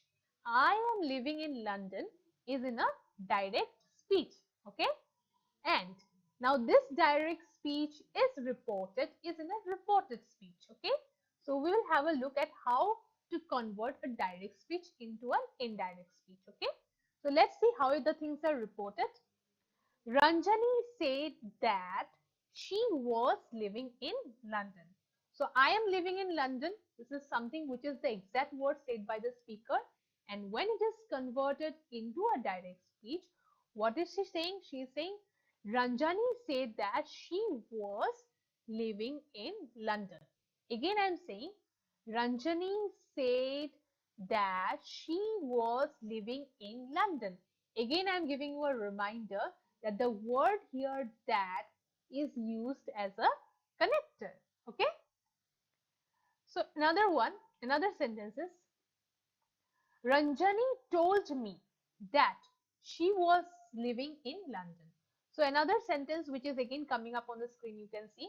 So this direct speech, I am living in London, it can be converted into two different types of indirect speech. The first one by using that. Okay. That as a connector, that is Ranjani said that she was living in London. And on the right hand side, what instead of saying said, we used what? Ranjani told me that she was living in London. So in two different ways we can convert. Just have a look at the sentences.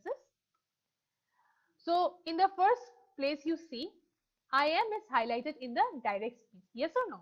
Yes, I am is highlighted. In the second sentence you see she was is highlighted. Okay.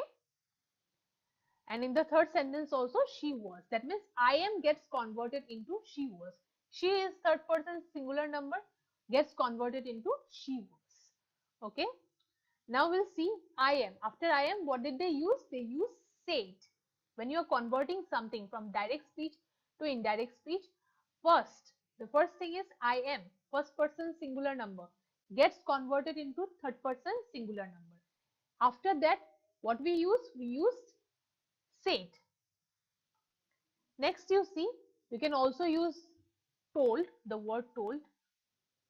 You can sometimes use according to the usage. In English, one important thing is according to the usage, we will use the particular sentences. Somewhere said is appropriate and sometimes told is appropriate. You can use here both. In this sentence, both are correct. You can use both of them. So here told is highlighted. Okay. So this is how the differences between how to convert from a direct speech to a indirect speech. Okay. Now you see in your screen you see a beautiful car and greenery everywhere and a man standing in front of a car. Now what is the name of the man?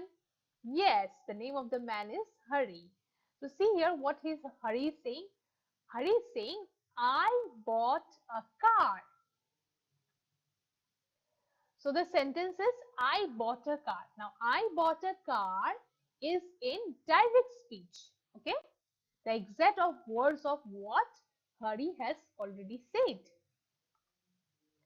Now we are converting this direct speech into a indirect speech. Have a look at the sentence. Hari said that he had bought a car. Okay. Hari told me that he had bought a car. So in two ways, we can convert from the direct speech, as I've told you earlier also, that we can use the word said and at the same time we can use the word told. And sometimes we can use that as a connector, and sometimes we may not use, that as a connector. So both are correct. Basically, that is used as a connector in most of the sentences when we convert from direct speech to indirect speech. So I bought a car is in direct speech, and the first sentence, have a look at the first sentence. Hari said that he had bought a car. And the second one is Hari told me that he had bought a car. Okay. Now you see Hari said that is highlighted. And Hari said that instead of said, we can use also the word told, as I have already told you earlier. So instead of said, we can also use the word told. And that in both the sentences, you can see that is used as a connector. Okay. I is again highlighted in the direct speech. Here I again gets, I is a first person singular number. So first person singular number will get converted into third person singular number. Okay. So you see I gets converted into he, that is third person singular number. Okay. Bought. Bought gets converted into had bought. Okay. What gets bought converted? Bought gets converted into had bought. Now you see how, in reported speech, the verbs get converted. So reported verb oblique subject. So what is, when you are converting into a direct speech, in direct speech what happens? The reported verb is in a main form. Okay. And when you are converting something from a direct speech to an indirect speech, the verb becomes ed form. At the end of the verb there will be ed, or it will be a third form of verb, and before third form of verb it will be had bought. Okay, am I correct till here? Okay, next you see what is coming up on the screen. So what do you see on the screen? There are a group of boys, and on the right hand side you see there are the group of some elderly people. Okay, now what are the boys doing? They are trying to push this rock very hard. Yes or no? Sometimes you all do, isn't it, with your friends? Yes, we all do. So what are the boys trying to do? The boys are trying to, push the rock very hard. So see here the sentence, Mohan, can you help me to move this boulder? So can you help me to move this boulder? This is in a question form, and this is something said in a direct speech. This is the exact word of the speakers. Mind you, look at the sentences carefully. Can you help me to move this boulder? This is in a direct speech. Okay. And also there is a question mark. Now, we will convert these sentences into indirect speech. So you see, Suraj asked Mohan if he could help him move that boulder. Now, what is the conversation was going on between Suraj and Mohan, right? So Suraj asked Mohan if he could help him move that boulder. Okay. So till here you have understood? Great. Now you see, can becomes could. Okay. So now there is something else on the screen. So what you can see on the screen, there is a king sitting with his courtiers. So courtiers, what are the weavers doing here? Now the king is asking, courtiers, what are the weavers doing here? So what did the answer? Now this is a direct speech. Well, this is the direct speech that is coming from the king, isn't it? So courtiers, what are the weavers doing here? This is a question, and the question is in a direct speech. Now we will convert this sentence into an indirect speech. And what will we do? The emperor asks the courtiers what the weavers were doing there.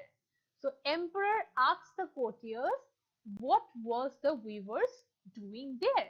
So this is the direct speech got converted into indirect speech. Okay. So emperor asks the courtiers what was the weavers doing there. Okay. Here the question is asked where. Okay. Get to see what are the things underlined, what are the things are highlighted. You observe that very clearly.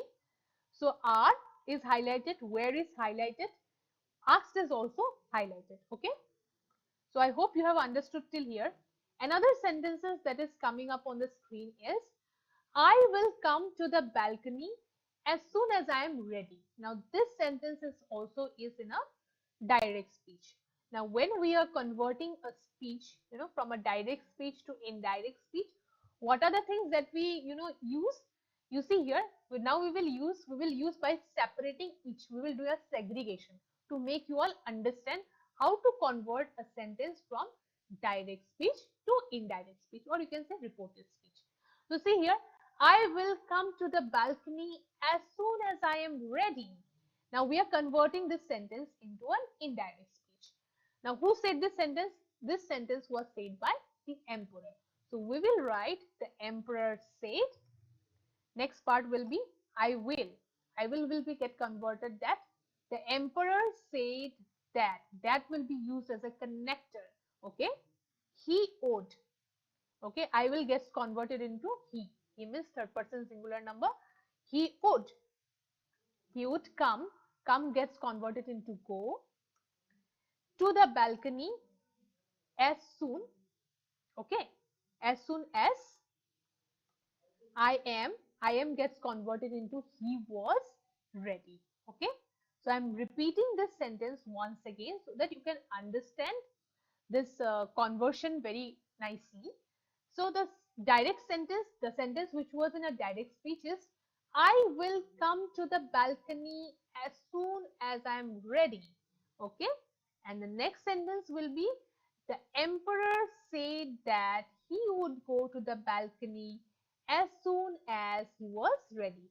So you could have a look. The underlines was that he would go and he was. That is how we convert from a direct speech to indirect speech. Okay. So I hope you have understood the process of how to convert into a direct speech to indirect speech. Okay, great. Now next you see, we can see a palace, right? Now see, we can see already the king is standing, the emperor is already standing in the balcony. So look at the sentence here. Look at the emperor, Papa. He has come to the balcony. See, the child is saying, what is the child saying to his father? The child is saying to his father, look at the emperor, Papa. He has come to the balcony. Okay? He has come. So this sentence is in a direct speech. Now we will convert this sentence from direct to indirect. Let's see how we convert. The child said that the emperor had come to the balcony. So the direct speech was what? The direct speech was, look at the emperor, Papa.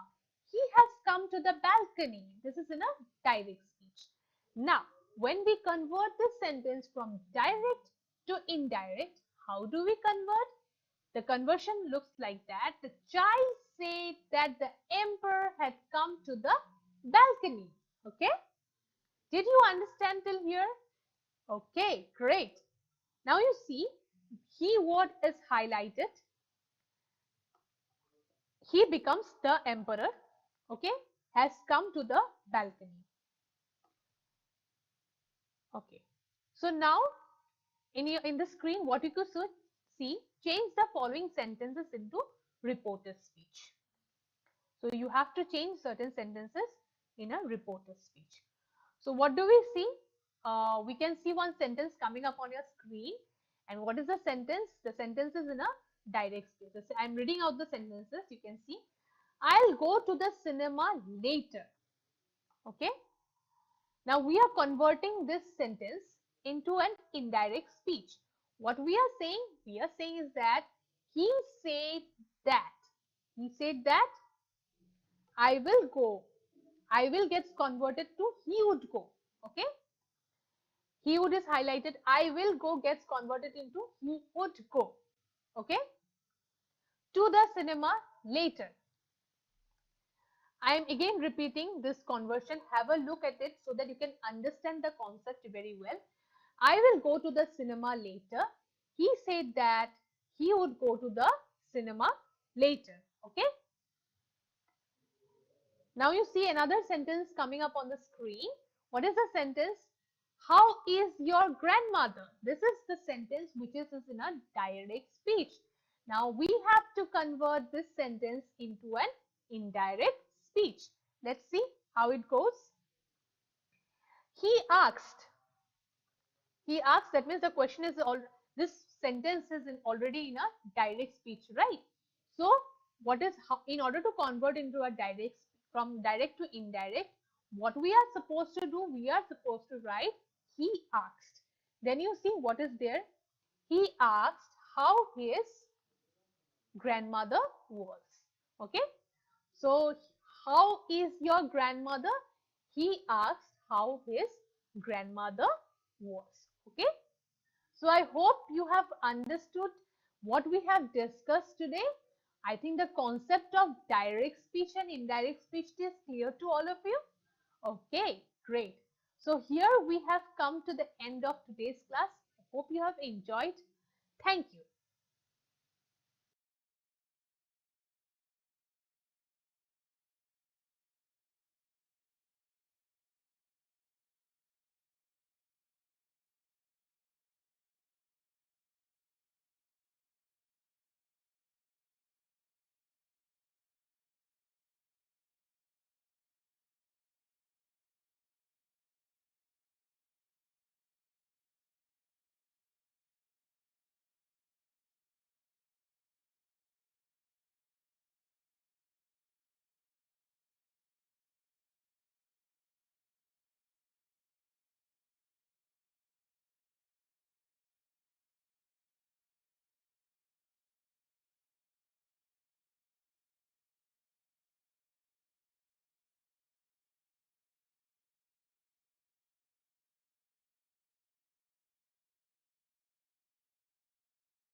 Very good morning, students. Hope all of you are doing fine.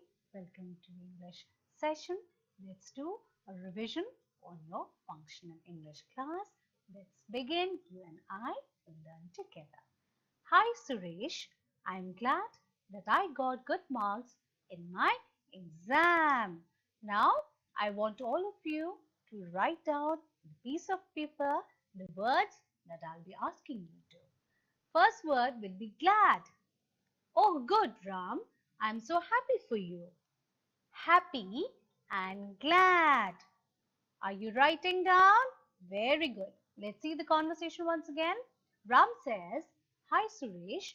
I'm so glad that I got good marks in my exam. Glad. G-L-A-D.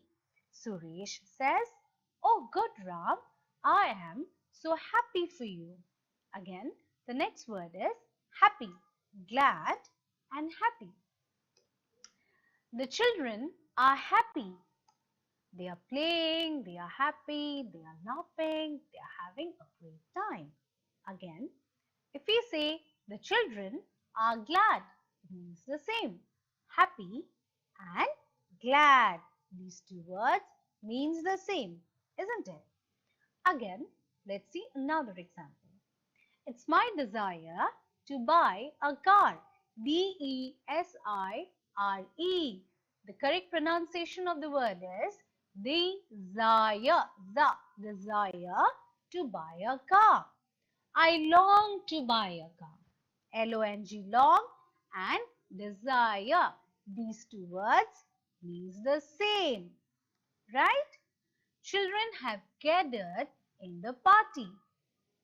All of them have gathered to cut the cake. Again, now read this sentence carefully. Children have assembled on the ground. Children have gathered in the party. Children have assembled on the ground. What did we see in both the pictures? We see a group of people gathered together. So when a group of people gather together in one particular place, we can use either of them. Either we say gathered or we say assembled. It means the same. Children are gathered in the party.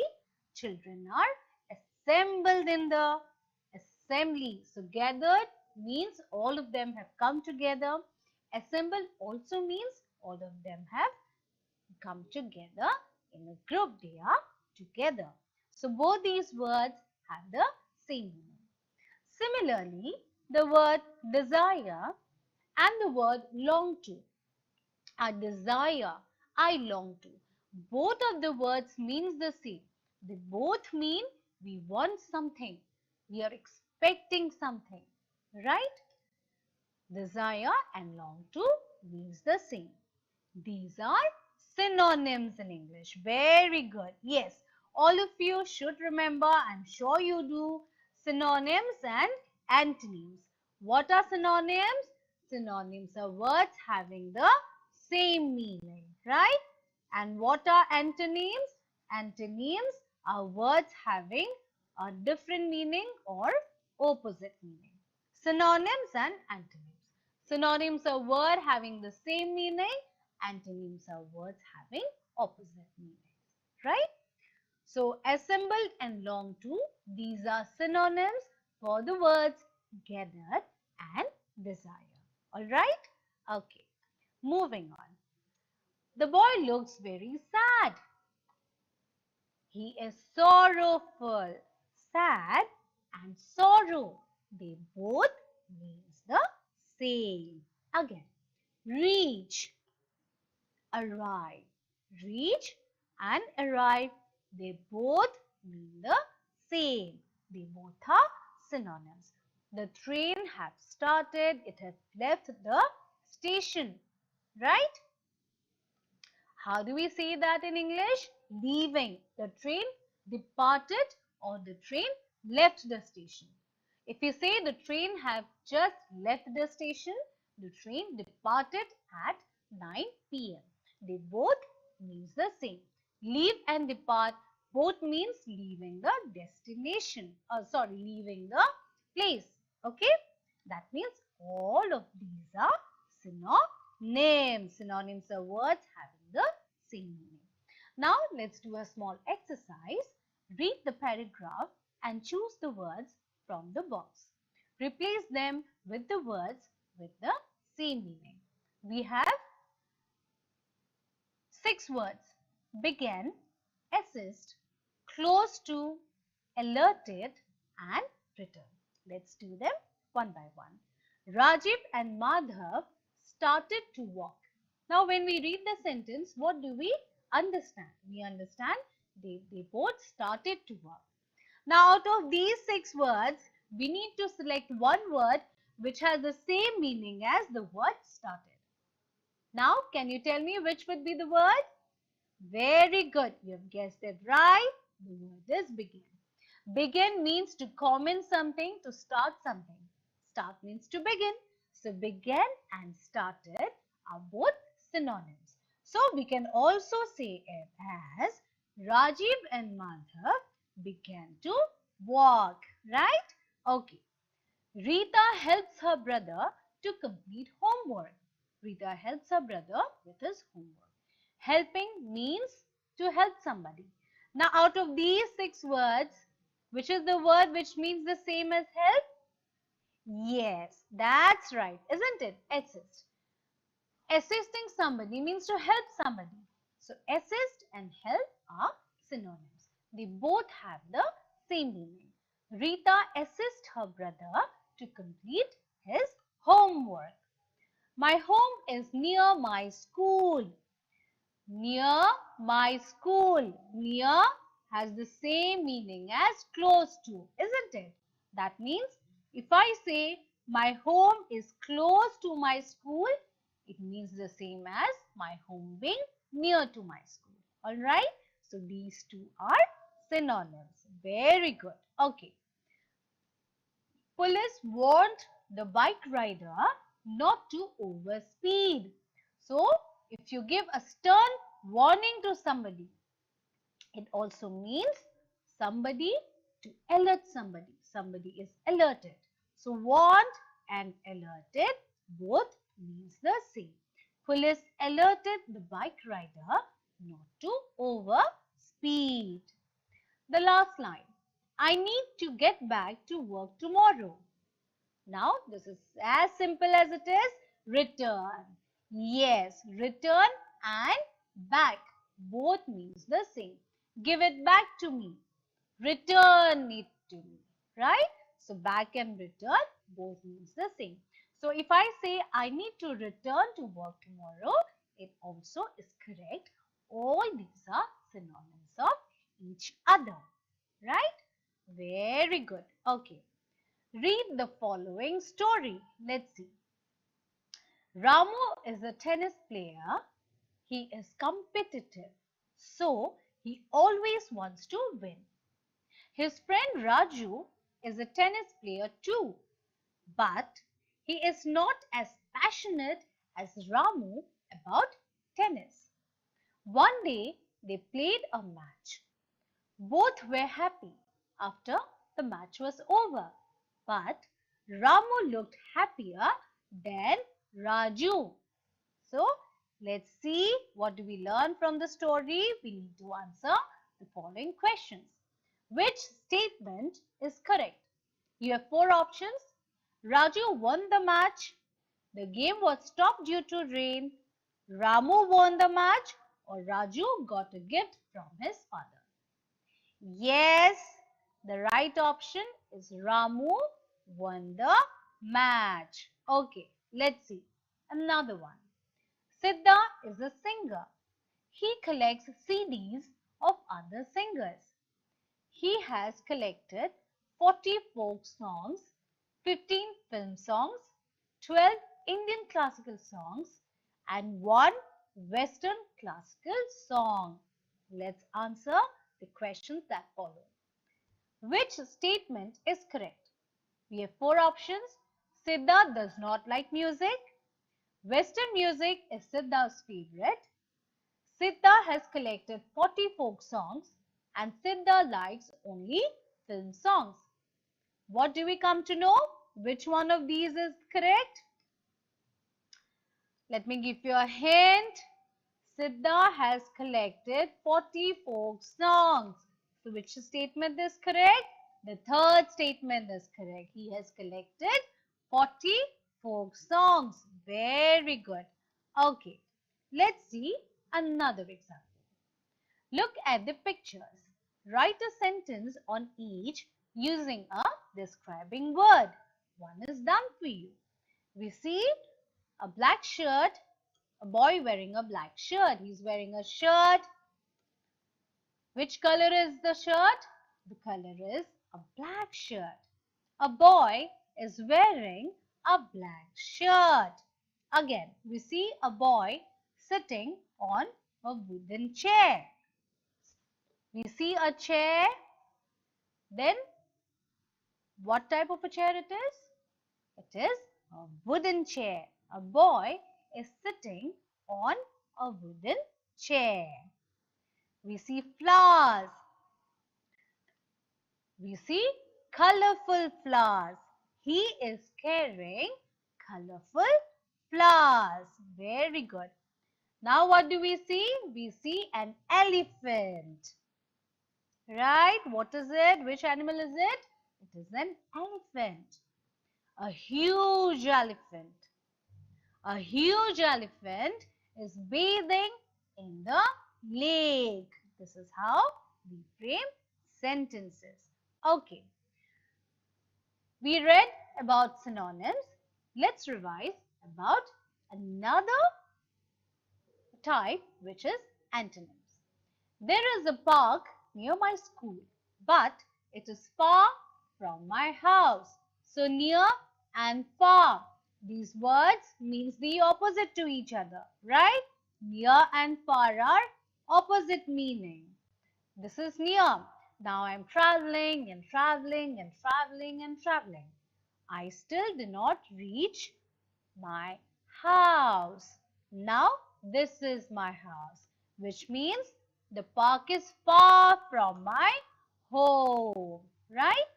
Mahesh is tall, but his brother Manish is short. So tall and short, they are opposite in meaning to each other, right? Tall and short. So these two are what? These are called antonyms. Near and far, tall and short. These words have opposite meanings. And the words with opposite meanings in English, what are these words called? Yes, very good. These words are called antonyms in English. Now, we'll revise about antonyms. Synonyms were what? Synonyms were words having the same meaning. Similarly, antonyms are words in English which means the opposite, which have opposite meanings to each other. Synonyms, same meanings. Antonyms, opposite meanings. Okay? For example, Priti has a new pen. She threw away her old one. New and old. These two have opposite meanings to each other, right? So, new is opposite to old. Kavita has long hair, but her sister Namita has short hair. Long and short. The left picture means Kavita has long hair. On your right is Namita. She has short hair. So, long and short, they are opposite meaning to each other, right? Mathematics is difficult for Raju, but English is easy for him. So, on your left, Raju is carrying a mathematics. He's reading maths book. He has a maths book in his hand. On the right, he looks very happy because he's holding an English book.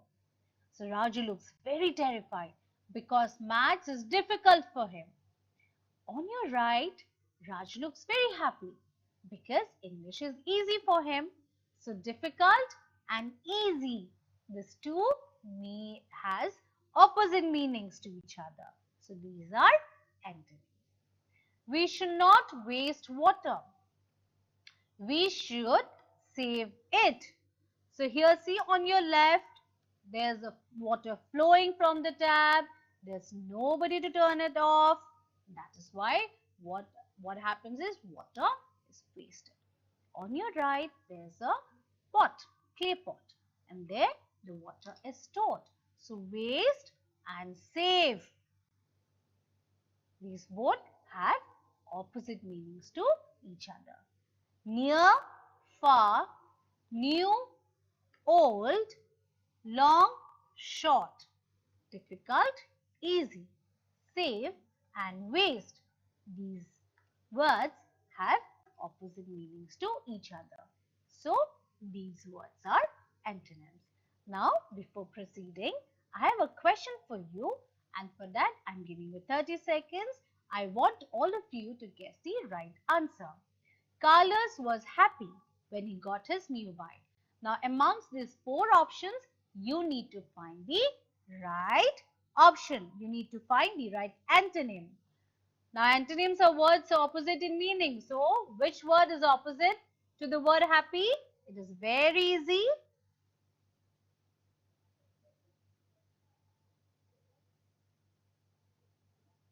And the right answer is option A, sad. Very good. So, the word opposite to happy is sad. So, happy and sad are both antonyms. Now, I have a small activity for you. We need to read and write.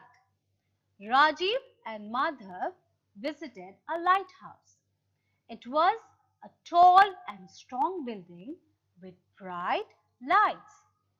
In olden days, sometimes the sailors were lost in the sea.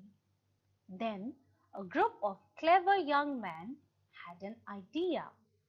They collected huge logs and dry branches and set them on fire. Later, sailors explained the use of the lighthouse. Rajiv and Madhav were happy to talk about the lighthouse. Now see, tall and strong, right? Then happy. Now I want you to write down the antonyms of these words. There are few more words which are highlighted like tall, strong, bright, clever, huge, dry, and happy. I want all of you to write down all these words, okay, to find their right antonyms. Tall, strong, bright, clever, huge, happy, and dry. Okay, choose words from the box that means opposite to the words that you have written in your book. Let's try to find out. Tiny, weak, short, sad, dim, wet, and foolish. Tall and short. The opposite of tall is short. So these two are antonyms, right? The left boy is very tall. The boy on the right is very short. So these are antonyms. Strong and weak. Strong means you have strength. Weak means you do not have strength. So these two are opposite to each other. The man on the left looks what? Strong or weak? Yes, he looks very strong. And the old man on the right looks extremely weak. So strong and weak are antonyms. Bright and dim. Let's see. On your left, there's a bulb which is bright. On your right, the bulb is very dim. So the opposite of bright is dim. Okay, I want all of you to write all these down and remember. Okay, clever and foolish. The opposite of clever is foolish, right? Clever, person who is very clever, very intelligent. And foolish means a person who lacks intelligence. I have another question for you. Fractions are easy once you understand them, right? So, you need to find the antonym for the word easy, which is underline. For that, I'm giving you 30 seconds. It is very easy. You have 4 options: boring, hard, simple, and effortless. You need to find out the meaning, which is a word which is opposite in meaning to the word easy.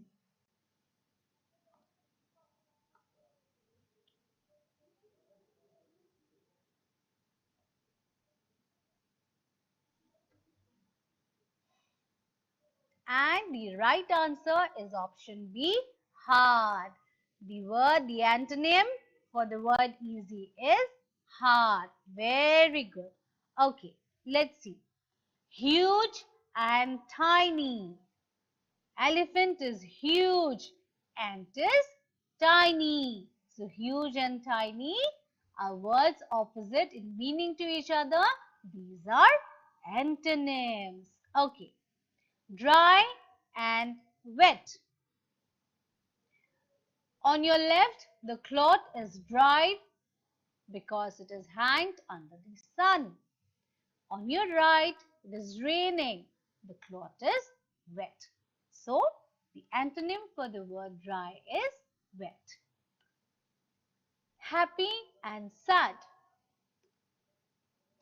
On your left, the clown looks really happy.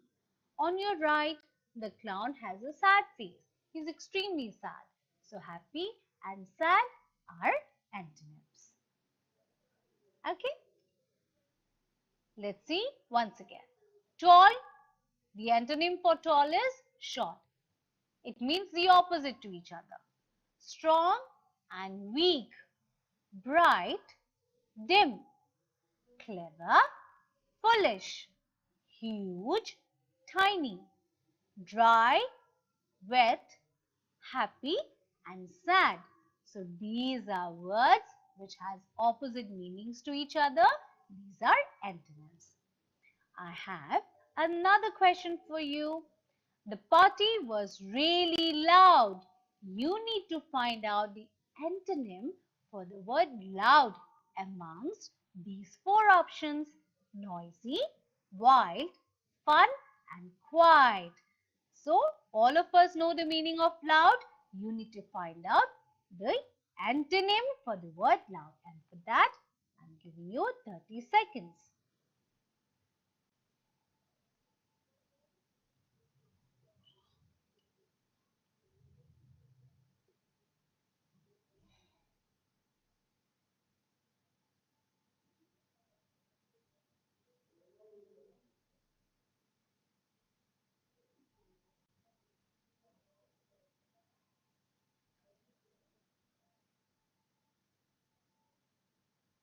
And the right answer is option D, quiet.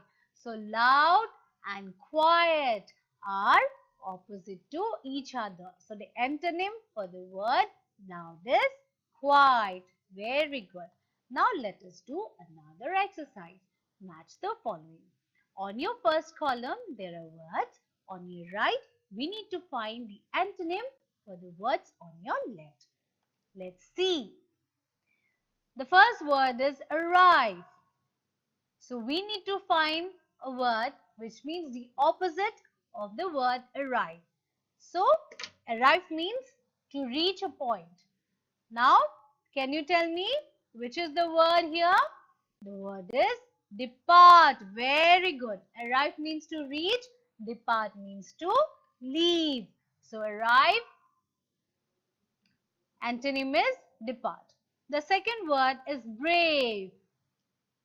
On your right, there are few words. It's very easy. We need to find the word which means opposite for the word brave.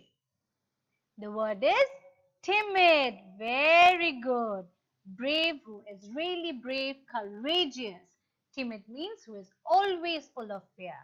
So brave and timid are antonyms. The third word is accept. The word opposite in meaning to accept is, which one would be? It would be the first one, reject. Very good. The fourth one is dependent. Dependent is when we are always dependent on something. So the word opposite in meaning is very simple. It is independent. Yes, very good. The next word, victory. Victory means to win. So, which will be the word which would mean the opposite to the word victory? Defeat. Victory means to win.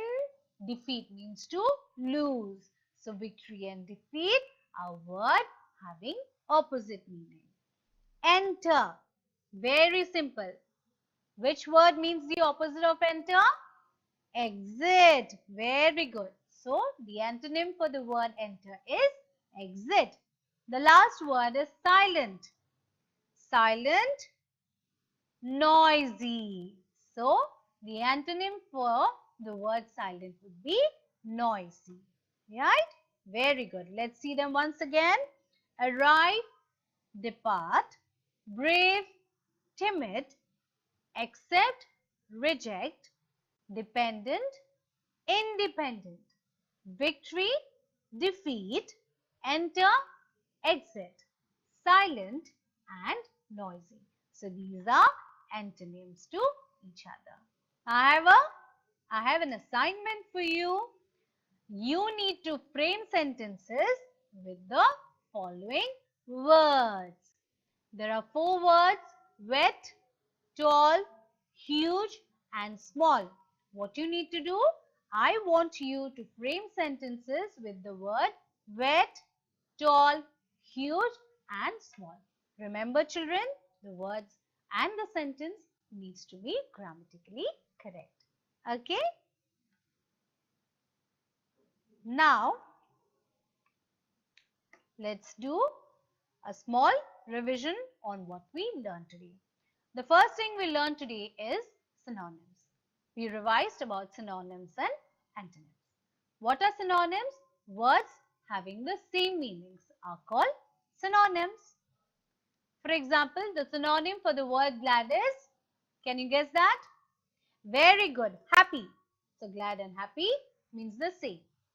Desired means long to. So desired and long to are synonyms of each other. Reach and arrive. Reach means to arrive a particular place, to come to a particular destination. Reach and arrive means the same. Similarly, sad and sorrowful. Sad and sorrowful has the same meaning. Leave and depart.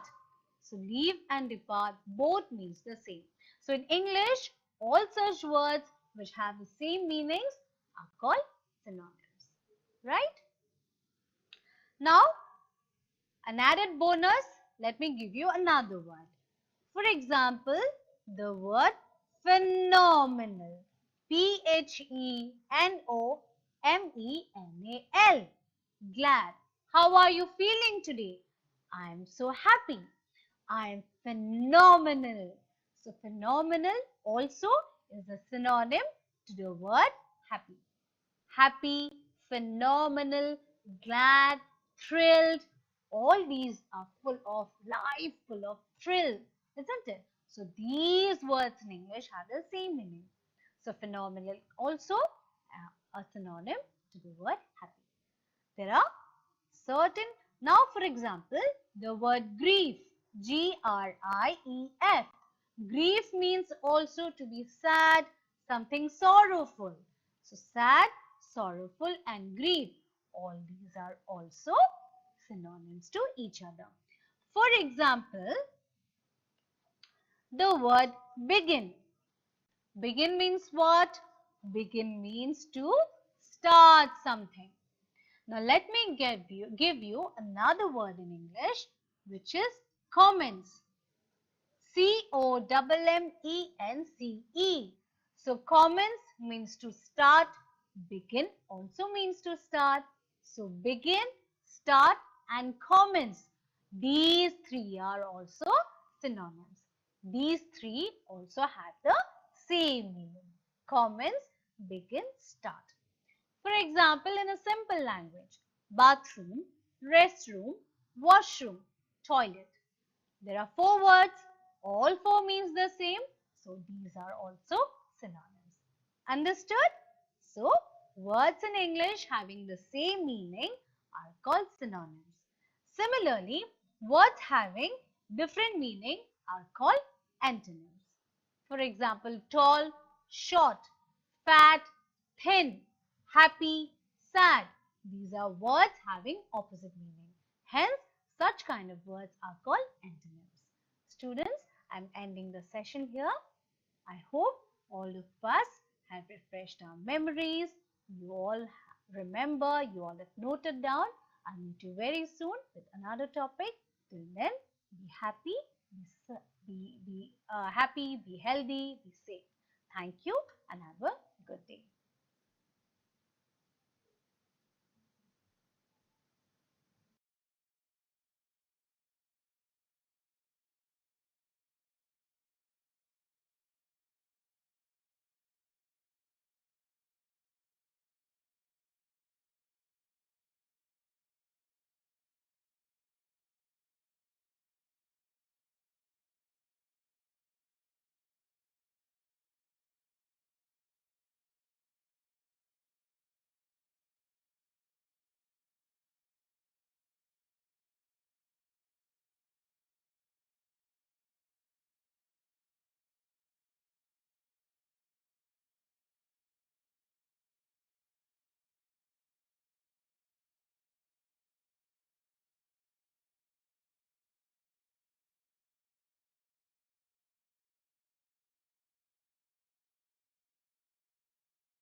Welcome to today's tele-education class. Today we are going to learn functional English. Okay, so see what is coming up on the screen. What you can see on the screen. You can see a toy train in the screen, isn't it? So do you have a toy train? Have you ever played with a toy train? Yes, isn't it, in your childhood? So see, uh, let's try to join these trains. Okay, let's try to join these toy trains.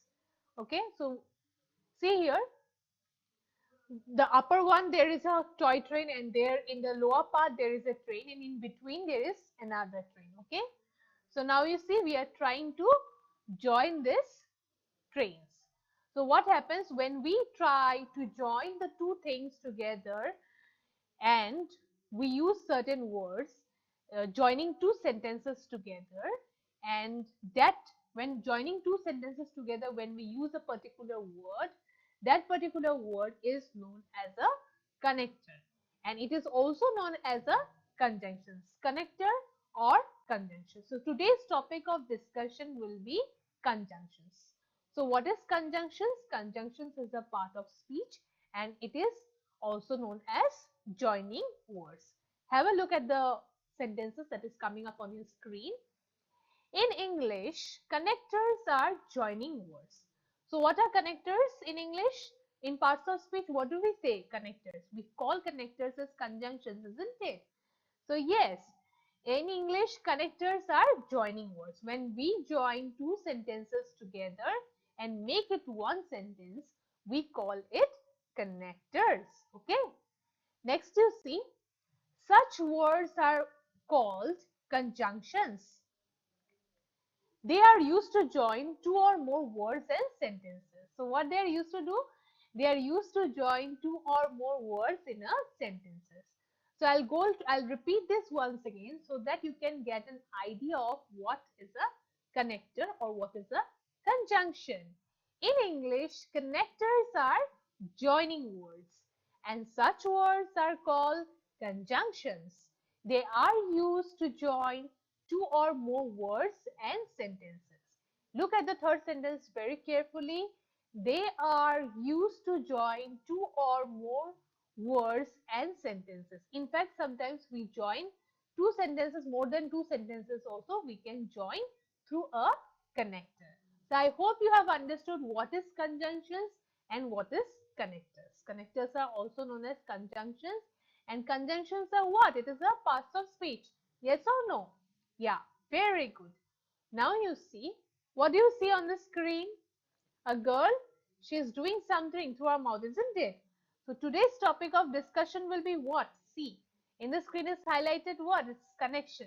It's connectors. So today's topic of discussion will be connectors. Okay. So now we have a question for you. So as usual, we'll have one question and you will have four options. So you are to choose a correct answer for the question. Okay. So let's see what the question is. So first of all, I'll try to read out the question. There will be a question on your screen. So I'll try to read out the question, and this question will have four options, and I will give you 30 seconds of time to answer the question. So first, I'll read out the question. Please listen carefully, okay? So look here. Fill in the blanks with the correct option. Dash are used to join two or more words and sentences. Option A, conjunctions. Option B, verbs. Option C, nouns. Option D, interjections. So for answering this question, I will give you 40 seconds time, and within this 40 seconds of time, you are to find the correct answer for this question. Okay? And your time starts now.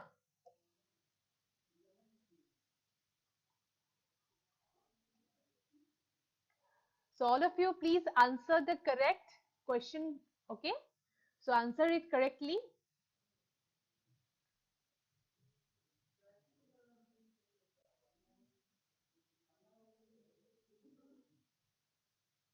So I'll give a quick revision of the question once again. Your question is fill in the blanks with the correct option. The question is dash are used to join two or more words and sentences. So option A is conjunctions, option B is verbs, option C is nouns, option D is interjections. So your time is up, and the correct answer for this option, for this question, is option A, that is conjunctions. I hope all of you have answered the correct answer. Okay. Now you see what is coming up on the screen. There's another train coming up on the screen, but this time in the train there are certain words which we can use as a connectors or conjunctions. What we can do, we can use it as a connectors or conjunctions. So let us first have a look at the words. So see here, what are the words? The first word is and. The second word is either or. The third word is but, and the fourth word is neither nor. Okay. So these are the easiest way to remember conjunctions. These are the certain words which we use as conjunctions or connectors. And see, this is written in a train. So it will be easy way for all of you to remember. Okay. So once again I am repeating what are the conjunctions, what are the words that is used as conjunctions. The first one is and, second one is either or, third one is but, and the fourth one is neither nor. Okay. So let's see. So have a look at this. And equals to add plus.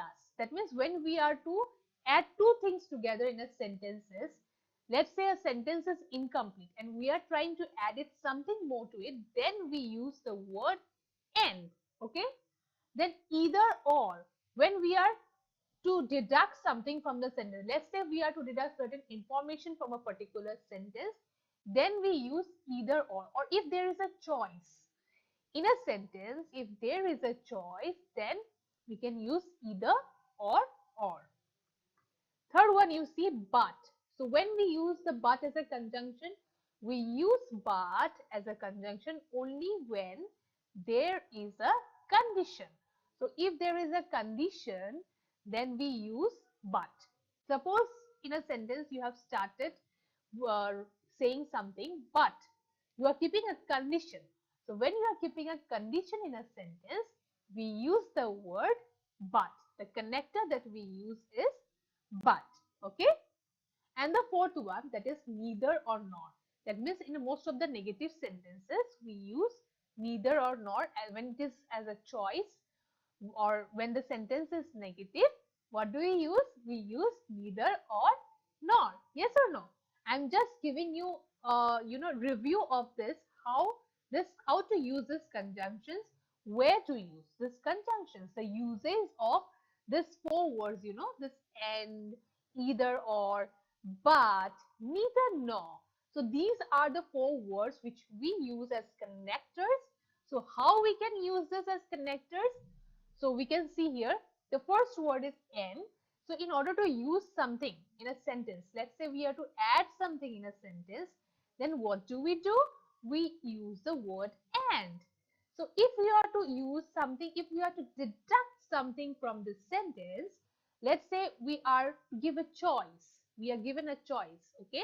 In a positive sentence, if they are given a choice, then we use either or, okay? So in a question paper also, sometimes a teacher asks like that, either you ask this question, either you answer this question or this question. There is a choice, isn't it? So that time we use the connector or either or. Then look at the third connector, that is but. So but, when we use the word but, the word but we use when in a sentence, we use it only when there is a what? There is a condition. When there is a condition applied to a particular sentence, at that point of time, what do we use?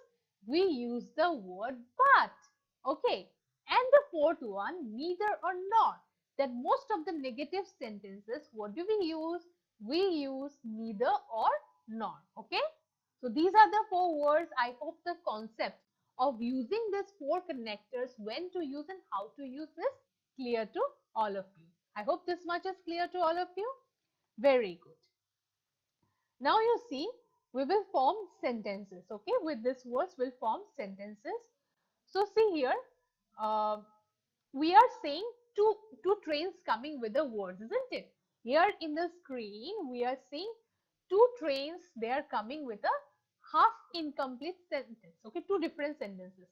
John has a pen. This is the first sentence, and the second sentence is John has a book. So what? First one is what? John has a pen. Second sentence is John has a book.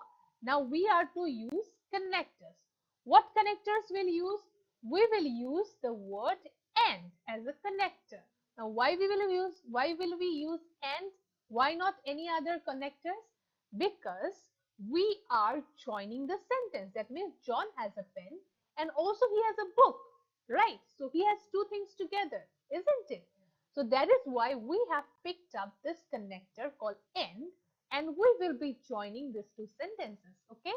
So John has a pen and what does he has? He has a book. Now this full sentence you see, John has a pen and a book. So what will be the full sentence? John has a pen and a book. So this is how we form sentences using the connectors or conjunctions. Okay. So you have got an idea. So how to join the sentences by using connectors or conjunction. Yes or no? Yeah. So this is the first example I have given to you. Many more are yet to come. Next you will try. So let's see. Here and is used as a connectors.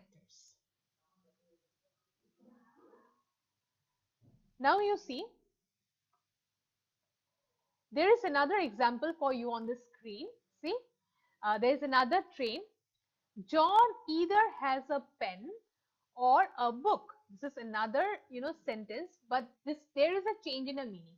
So once you change the connectors while joining the 2 sentences together, if you change the connectors, the meaning of the sentence also changes. Yes or no? So see here, in the second sentence, we have picked up the word either or. Okay, we have picked up the connector either or. Yes or no? So in the first point you see, John either has a pen or a book. So that means he will have among the 2, any one among the 2. Okay, that means either he will have pen or either he will have book. So John either has a pen or a book, anyone. Okay, we are given a choice here. Whenever we are using either or in a sentence, that time what do we do? Either or is a choice. That means either he can has a pen or he can have a book. Okay, so read the sentence carefully. John either has a pen or a book. Now the full sentence will look like this. John either has a pen or a book. So either or is another connectors that we have picked up. First connector, what did we pick up? We picked up and the second connector that we picked up is either or connecting 2 sentences together. That is, John has a pen, John has a book. So John either has a pen or a book. Is it clear to all of you? Very good. Next you see, now another sentence is coming up on the screen. So we have picked up here another conjunctions or another connectors. And what is that connector? Yeah, that connector is neither nor. So you see here, neither or nor. This is another connector that we are using. So whenever, as I have already told you, whenever we change the connectors in a sentence, that time what happens? The meaning of a sentence also gets changed. So see here, John neither has a pen nor a book. That means the sentence is completely in a negative form. It's not a positive sentence. That means John neither has a pen, he does not have a pen, nor does he have the book. He does not have any of the two among. In the first sentence, in the second sentence, what did we see? In the first sentence, we saw that both he has both the things. He has also a pen. He also had a book. In second sentence, what did we see when we were using either or as a connectors? What did we see? That he can either have a pen or a book. But now, in the third sentence, as we are picking up neither nor as a connector, so what we are seeing that John neither has a pen nor has a book. Okay, John neither has a pen nor has a book. So see how completely when we are changing the connectors, okay, how the meaning of a particular sentence is getting changed. Yes or no? Yes, very good. So see here, look at the sentence. This sentence is saying John neither has a pen nor a book. So neither and nor. Okay. So first, in the first sentence, what do we see? First sentences, we picked up the connector called and. And when we pick up the connector and, that means John had both pen as well as book. In the second sentence, what did we pick up? We pick up either or. That means he can have anyone between the two. That means either he can have pen or either he can have book. But in the third sentence, when we are using neither or nor, that means what he can, a person can, that means John does not have neither a pen nor a book. That means this sentence is completely in a negative form. Okay. Now you see another sentence coming up on your screen. Now we have picked up another connectors or conjunctions, and that connector or conjunction is but. So let us see how do we join the sentences when we have but as a connector. So have a look at the sentences. John has a pen but not a book. Again I am repeating. John has a pen but not a book. What does John has? John has a pen but not a book. That means he has pen but he does not have book. Yes or no? Yeah. So when along with the changes of the connectors, how the meaning of a sentence changes. So in the first sentence, what did we see? We picked up the connector and what did you see? We saw that John had both pen as well as a book. In the second sentence, what did you see? We picked up the connector either or. That means either he can have a, we picked up among the two, we picked up either or. That means either he can has a pen or either he can have a book. Okay. In the third sentence, we picked up neither nor. That means now John neither has a pen nor does he has a book. Yes or no? Yes. And in the fourth sentence, we picked up but. But means always a condition. So whenever we speak of condition, there is always but in a sentence. Okay. So have a look. John has a pen but not a book. So he has a pen but he don't has a book. Okay. So that is what how the connectors changes the sentence. So have a look at this sentence. John has a pen but not a book. Okay. So I hope you have understood the concept of how to use these connectors, how the uses of particular connectors and conjunctions in the sentences and how they change. So while you change the connectors or conjunctions in a sentence, the meaning of a sentence also gets changed. Okay. So each connector or each conjunction gives us a different meaning. Okay. So you have understood till here? Okay, great. Now you see today's topic, I guess it will be mentioning here. Yes. So today's topic is connectors. We have already discussed connectors, conjunctions. Okay. So now there is a question for all of you. So there will be question and there will be a 4 options. So among the 4 options, you have to choose the correct answer and I'll be giving you some time to answer it. Okay.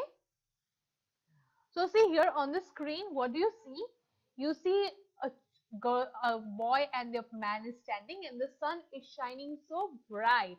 isn't it? So see here, what is he saying? Dad, which balloon shall I shoot? So he is asking, he or she is asking his dad that which balloon shall I shoot? He's asking permission, isn't it? Son, shoot the yellow and the red balloon.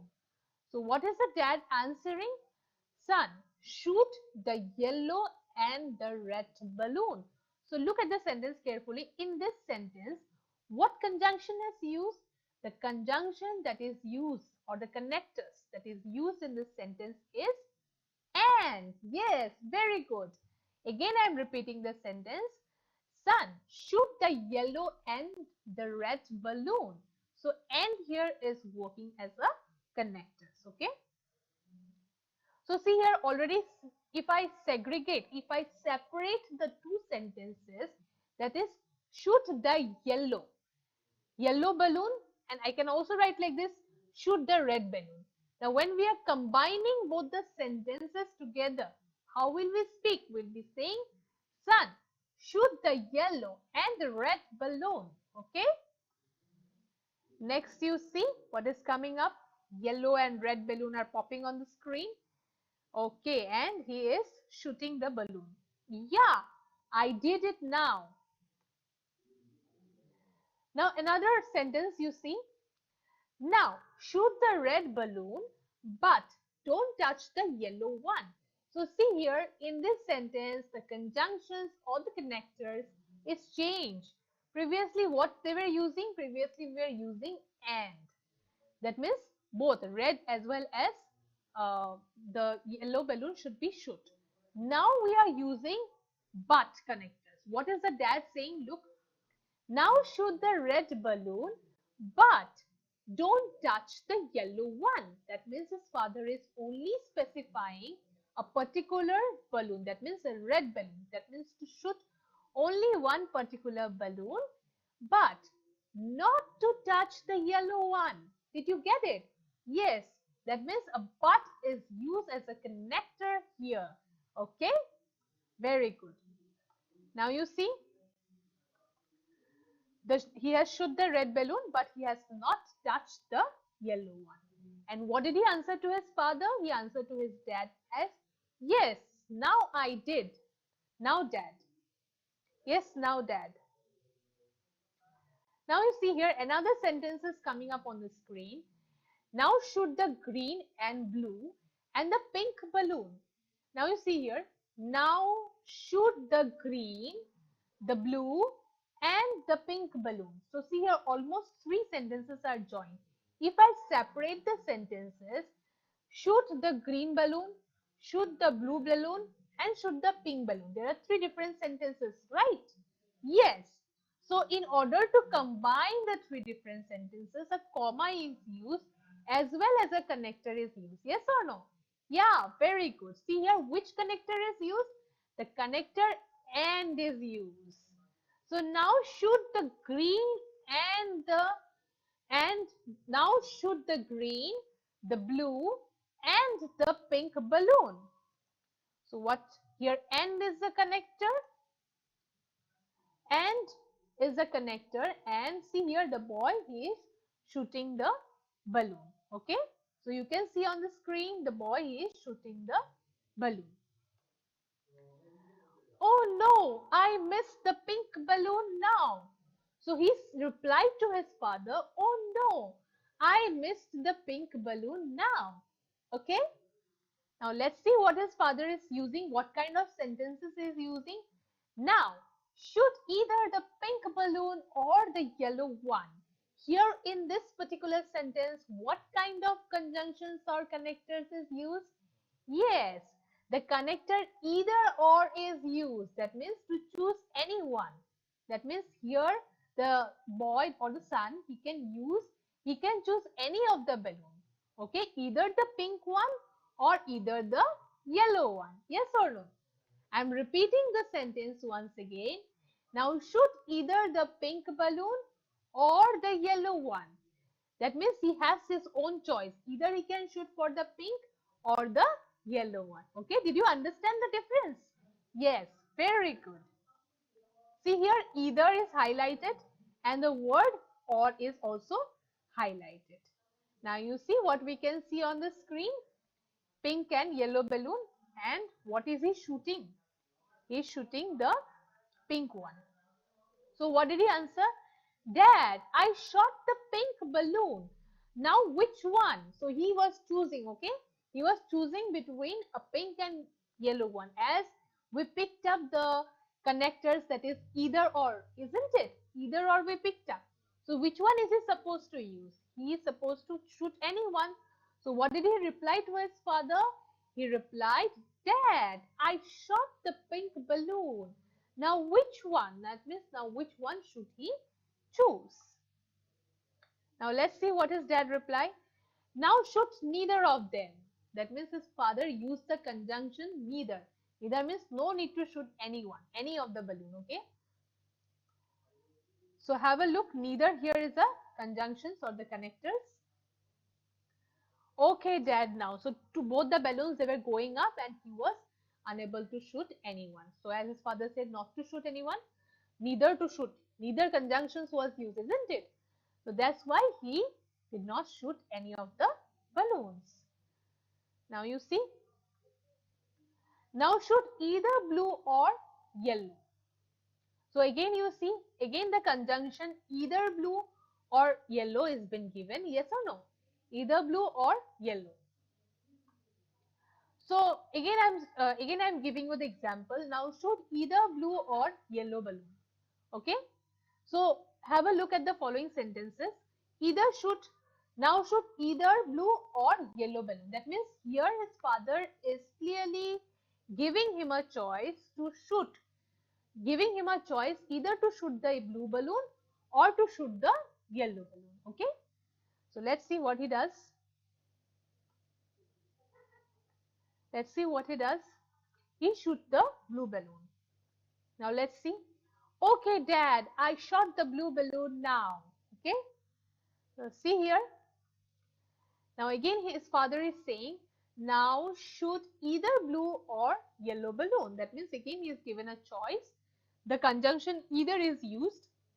Remember one point, whenever a conjunction either is used, always either or is used. That means there is a choice between two things. You can choose any one of them, isn't it? So here the boy is given a choice to shoot between either a blue balloon or a yellow balloon. Okay. So what did he choose?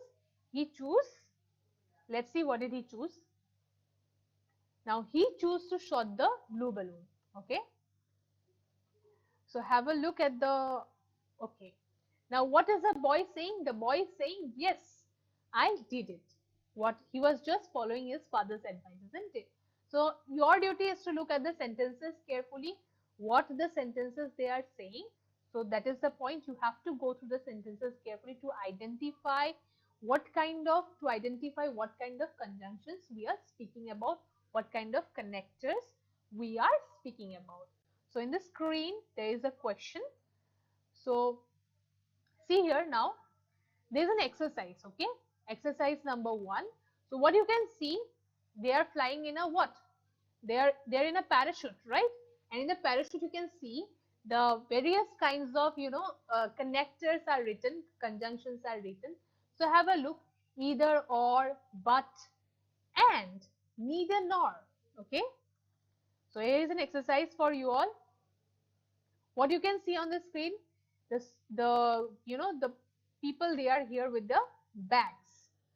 So let's say there are certain fill in the blanks. So you have to fill in the blanks with the correct answer. So they have 4 bags, dash 2 books. So what will be the conjunctions you will be using here? Yes, the correct answer for this is they have 4 bags or 2 books. That means or is the connectors that we have used in. Even we can use and.